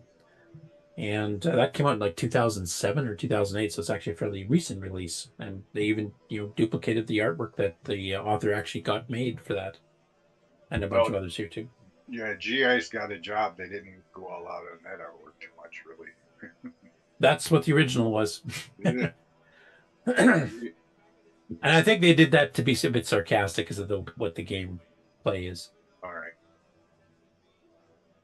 Anyway, it looks like that's, if you want to catch up on those, I don't think he's going to have any other Dragon ones to go up here. Because like I say, he's kind of switched to the BBC Micro the last few videos. So I think he's got everything in his collection pretty well done. Next up, Attempts, a gaming channel by LRU. This is the guy that does video recordings of some gameplay on CoCo classic games, and then submits them to one of the high score sites as an official thing, because you need to, nowadays to get into your scores into them. Unlike the old days of Rainbow, where you could just send in a letter with a made-up score, and how the hell are they going to tell, right? Though sometimes it was pretty obvious because somebody put in a score like, 1,055 points, and then you read the directions, and you can only get points in increments of 10. So obviously that was crap. But at any rate... What's that? Photoshop now. I've got Photoshop now. Exactly. Or just get AI to generate you one. Who knows? Yeah, that's right. But in this case, he is playing Spider Side, which is actually a Tandy Radio Shack cartridge game, and it's actually got some pretty decent sound effects. This is one I quite like the sound. The controls were a bit hard. You kind of steer like, I guess, asteroids left and right on the joystick, and then up is to thrust forward and back is to back up. But then you start going at weird curves and angles because you didn't have the joystick perfectly centered, so it's a bit difficult. But we've actually played this one on the Game On Challenge, I'm pretty sure, but quite a while ago. And I don't think anybody had really resounding scores. I don't even remember this game. I don't think I ever saw it. What does this one play like? Well, let's show you, Nick, because you're new to it. Will it give me a... There's an Apple-type version of this, I believe, too. Spider on the Webs. It's kind of like the Tholian Web, where your ship's getting surrounded, if you've seen that Star Trek original series episode. Probably a bit loud, eh? But basically, get different spiders. You get some that they give this kind of explosion sound when they start, and then those are the ones that zigzag like crazy. The other ones just go straight. And you can blast holes through the walls, because eventually you get trapped. Yeah, there's one of the zigzag ones. They're worth a lot more points, but they're harder. But basically, later on... What? You can move your ship around? Yep. In fact, later on you kind of have to. Right. Oops, sorry, back it up. That's sort of like an asteroids reimagining. Yeah, it's asteroids with the Tholian Web mixed in, basically, is what it is. Because eventually you kind of get trapped. Then you have to really try to spread your shots. You can blast a hole so you have a little bit more maneuvering room. Because one of those zigzag ones comes at you. If you're surrounded, you can't... Your bolts don't go traveling right through them. They just blow a hole. You can't shoot through until you... Well, you can shoot through, but only one line at a time. So a shot would take a little hole, and if you want to shoot into the next line, you have to shoot again, which would hit the second line, etc. And if you want to make it wide enough for your ship to fit through, you have to blast a few side by side, which gets quite difficult. So this game is not easy. It's a hard one. But I found it a lot of fun, and he didn't do too bad. He got 1,780 points by the end of it here, so... I got a can of Spider Side in my kitchen under the fridge. But it does take quite a while to get used to the controls, I have to say that. It's a little odd, but once you get used to it, it's not too bad. Not an easy game. Sounds are pretty good. Yeah, I quite like the sound effects in that one. There's a little cartridge, 16K CoCo, and a joystick, that's all you needed. Next up, Expertech, which is one of our South American friends there, has been doing, of course, he's been going through all of his old CoCo 2 game discs. He drug his CoCo 2 out about a year or two ago, with his amber screen monitor, and he plays all these games, and sometimes on an amber screen monitor that makes the game impossible. Because if you have anything that has to differentiate orange and red or orange and blue, it just shows up as amber. So it's kind of hard to tell. But this week he did something he hasn't done in a while, which is cover 2 CoCo programs. So the first one is Roman Checkers, done by the Image producers. And of course, this is kind of a clone of Othello with a kind of Roman theme, with the eagles and the whatever that building's called, I can't remember. But basically, it's Othello. It's a fairly complete Othello. It's got a whole bunch of options that you can do. Like you can switch sides. It's got time moves. It gives you a summary of your score at the end. And various skill levels, etc. Even gives you a little bit of a bar graph as to how well you did. Now that we know them. Yeah, so here it says like player 2 got 45 pieces by the time the board was filled, and player 1 had 19. So you played that one. If you're into that type of a strategy game or board game, it's actually one of the better ones. I don't think it's one of the smartest ones, but it's well presented. The other one we covered here is Color Math, which is another Tandy one, but an educational title, obviously. Maybe this is one Ken should fix up for the electronic book.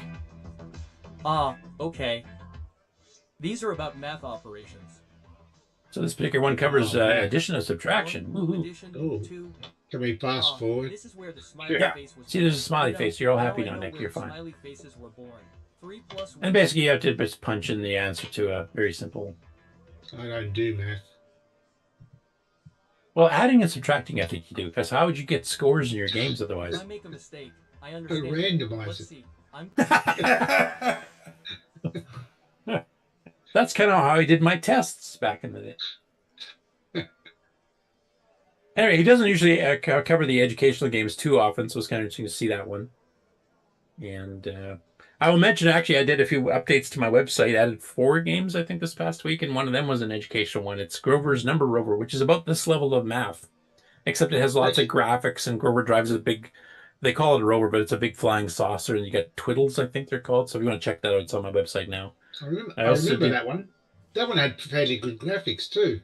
Yeah, it was machine language. Like it had animated your UFO is half the size of your screen and scrolls it up, and this little sucking mechanism would suck the twiddles up onto the ship. And it's not bad. This one here is kind of dry and boring, but that one was actually pretty good. I also did Journey to Mount Doom, which if you guys are Lord of the Rings fans, it's a graphical adventure game by Tom Mix that came out in '83 that is based on Lord of the Rings, somewhat. Not so much they'd get sued, but enough that you can tell. Next up, Jim Gary. We actually had a few things here. So the first one here is called Alien Attack, originally by Scott McCann and Peter Lear from the 1984 Canadian book Fantastic Games, which I think Ken actually owns a copy of, if I remember correctly. And it's basically a book. So it's a book of type-in games, and this is kind of a Space Zap game, if you're familiar with that arcade game, or Color Zap is one of the ones on the CoCo, as well as Space Zap under Nitrous 9. And this is a P-Mode 4 game, so this is actually a CoCo 1 and 2 game. It's not an MC10 game, which is a rarity for Jim these days, but he does it every once in a while. And this one actually even includes a high score table. Now, is this one you had typed in before Ken and tried, or no? I have typed this one in, I believe, in the past. Okay. So one thing I'll mention is a bit different. So Space App, you're this ship in the middle. You've got ships that show up at sides of the screen or top and bottom, and you basically have to hit the fire button in that direction and kill it before it fires a missile off at you. Then you have to shoot the missile first and then try to kill it, and they'll disappear after a while. This adds a few things. Like the one main thing, though, is that you have diagonals. The original Space App in the arcade and any of the CoCo clones I've seen up to now, you have the basic 4 directions, left, right, up, down. Now you've got the diagonals, as you'll see here, to fire use, and they list off with the keys. And we'll just fast forward the actual gameplay a bit here, so it kind of draws in, there's shields basically for you. And it's written in basic, so don't expect miraculous speeds here, but you have to quickly shoot in those directions by tapping the key. And the alien ships will be there for quite a while, and they don't fire for a bit until you get into higher skill levels, and it gets harder and harder. Let's see, fast forward a bit here. Yep, yeah, just missed a player dying. Let's do that. Yeah. Like now, all of a sudden, you see there's quite a few of these ships, and they're firing at you now with faster bullets, and eventually, the player, in this case Jim, doesn't quite catch it in time and dies. And does a standard little circle explosion like a lot of us did in BASIC back in the day. But it actually has a high score table too, which I thought was kind of cool. And what level you got up to, what level you played on, the high score for each level. So the 9 levels of difficulty, which basically times the amount of aliens you get on the screen at once, plus how fast they fire, how fast they disappear. Keeps track of all of them within the game play of the current session. It doesn't save it in disk or anything. So you can go check that one out. Or you can get Ken to send you a copy, because Ken said he typed it in, so we've committed him now. And the next one he did after this one I found was quite interesting. So this is called Red Alert 2, and Jim himself wrote this. Now, it's loosely based on a game for the VIC-20 originally, but it's not a transcode where he translated the basic code over. He actually wrote this one himself. And it's from based on Red Alert for the book Space Adventures for the VIC-20. And this is on the MC-10. And it's basically a scramble-style game where you're flying through tunnels and stuff, but he actually has full scrolling in here on the MC-10. Now, there's nothing on the MC-10 built in to do this, so I don't know if he ran this through the compiler. There's a basic compiler for the MC-10, or if somebody gave him a machine language scrolling routine that he's using in between. If Jim's in the chat, I'd love to hear back on that, but go ahead. This is also showing you something that the MC-10 was particularly good at over the CoCo. The fact you can put your graphics within the lines, and see them properly. Yeah, you can actually see where it says Red Alert. Yeah, no, it tokenizes on the CoCo, and you can't tell very well. So he's got built-in instructions here. He started it in 2024. He just completed it this past week here. Nice little title screen.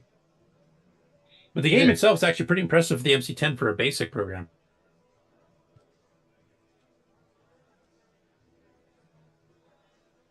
Oh, yeah. I mean, it's just, low-res graphics, but he's scrolling the whole screen, and you're flying through the tunnel, and you're bombing and shooting ahead with your lasers, and you got stationary ships that are ahead of you. You have to shoot the lasers, and you got these orange targets on the ground you have to bomb to kill off, so... Do you know how he's doing the scroll? No, and he doesn't mention it in the description either. So if you're out there, if you watch this, I'd like to know. I'm guessing you either used a compiler and you're using pre-built strings for the terrain that you're just printing faster because it's compiled basic, or you've got a machine language scroll routine that somebody did for you in 6803 assembly language, would be my guess. The rest of the game, like firing and moving the ship and everything else, is all regular basic, but there's got to be something in there, because you can't do that fast under basic that I'm aware of. I don't think even string would run this fast, would it, Nick? No, not the whole screen like that. Yeah, I was pretty impressed. I wasn't expecting this when I saw it. The thumbnail. No, good job. Yep. Next up, the CoCo show. This is, of course, the CoCo specific show that the Amigos do over on their YouTube and Twitch channels. They're going to be recording the next CoCo show tomorrow live, and you can catch it on Twitch or on YouTube. I've got direct links to both on the show notes if you want to go grab them, but it'll be at 6 p.m. Eastern Time. And they're going to be covering a classic by Paul Shoemaker. Of course, Paul's been famous for doing all the Ghost Rush type stuff and Oregon Trail style stuff that he did recently. But this is way back in 1996. He did one called Caves of the Unwashed Heathen. This is an RPG in SG4, so it's low-res graphics, kind of we just saw Jim Gary do. But it's a 3D dungeon crawl. And if you have a CoCo 3, it actually has enhanced palettes. It'll actually kind of do stuff like shade stuff darker the farther down a hallway you're looking, for example. But it runs perfectly fine in a CoCo 1 or 2 as well. He's got very well done graphics for showing the monsters and stuff. You roll up your character, everything else. So they're actually doing a gameplay review of this tomorrow at 6 p.m. And they have a live chat, so you can actually ask questions and make comments. If any of you wants to send me an email or a message on the Discord reviewing the game if you have played it before to see what you think of it, I can forward them off to them. I have to still write my review up. I do have an entry for this on my game site. I also mentioned Jim Gary has actually ported this to the MC-10, so even if you have an MC-10 and you don't have a CoCo, you can actually play this game on that as well. But basically, it'll run on a CoCo 1, 2, or 3 with at least 32K of RAM. I don't even think it needs extended basic, to be honest.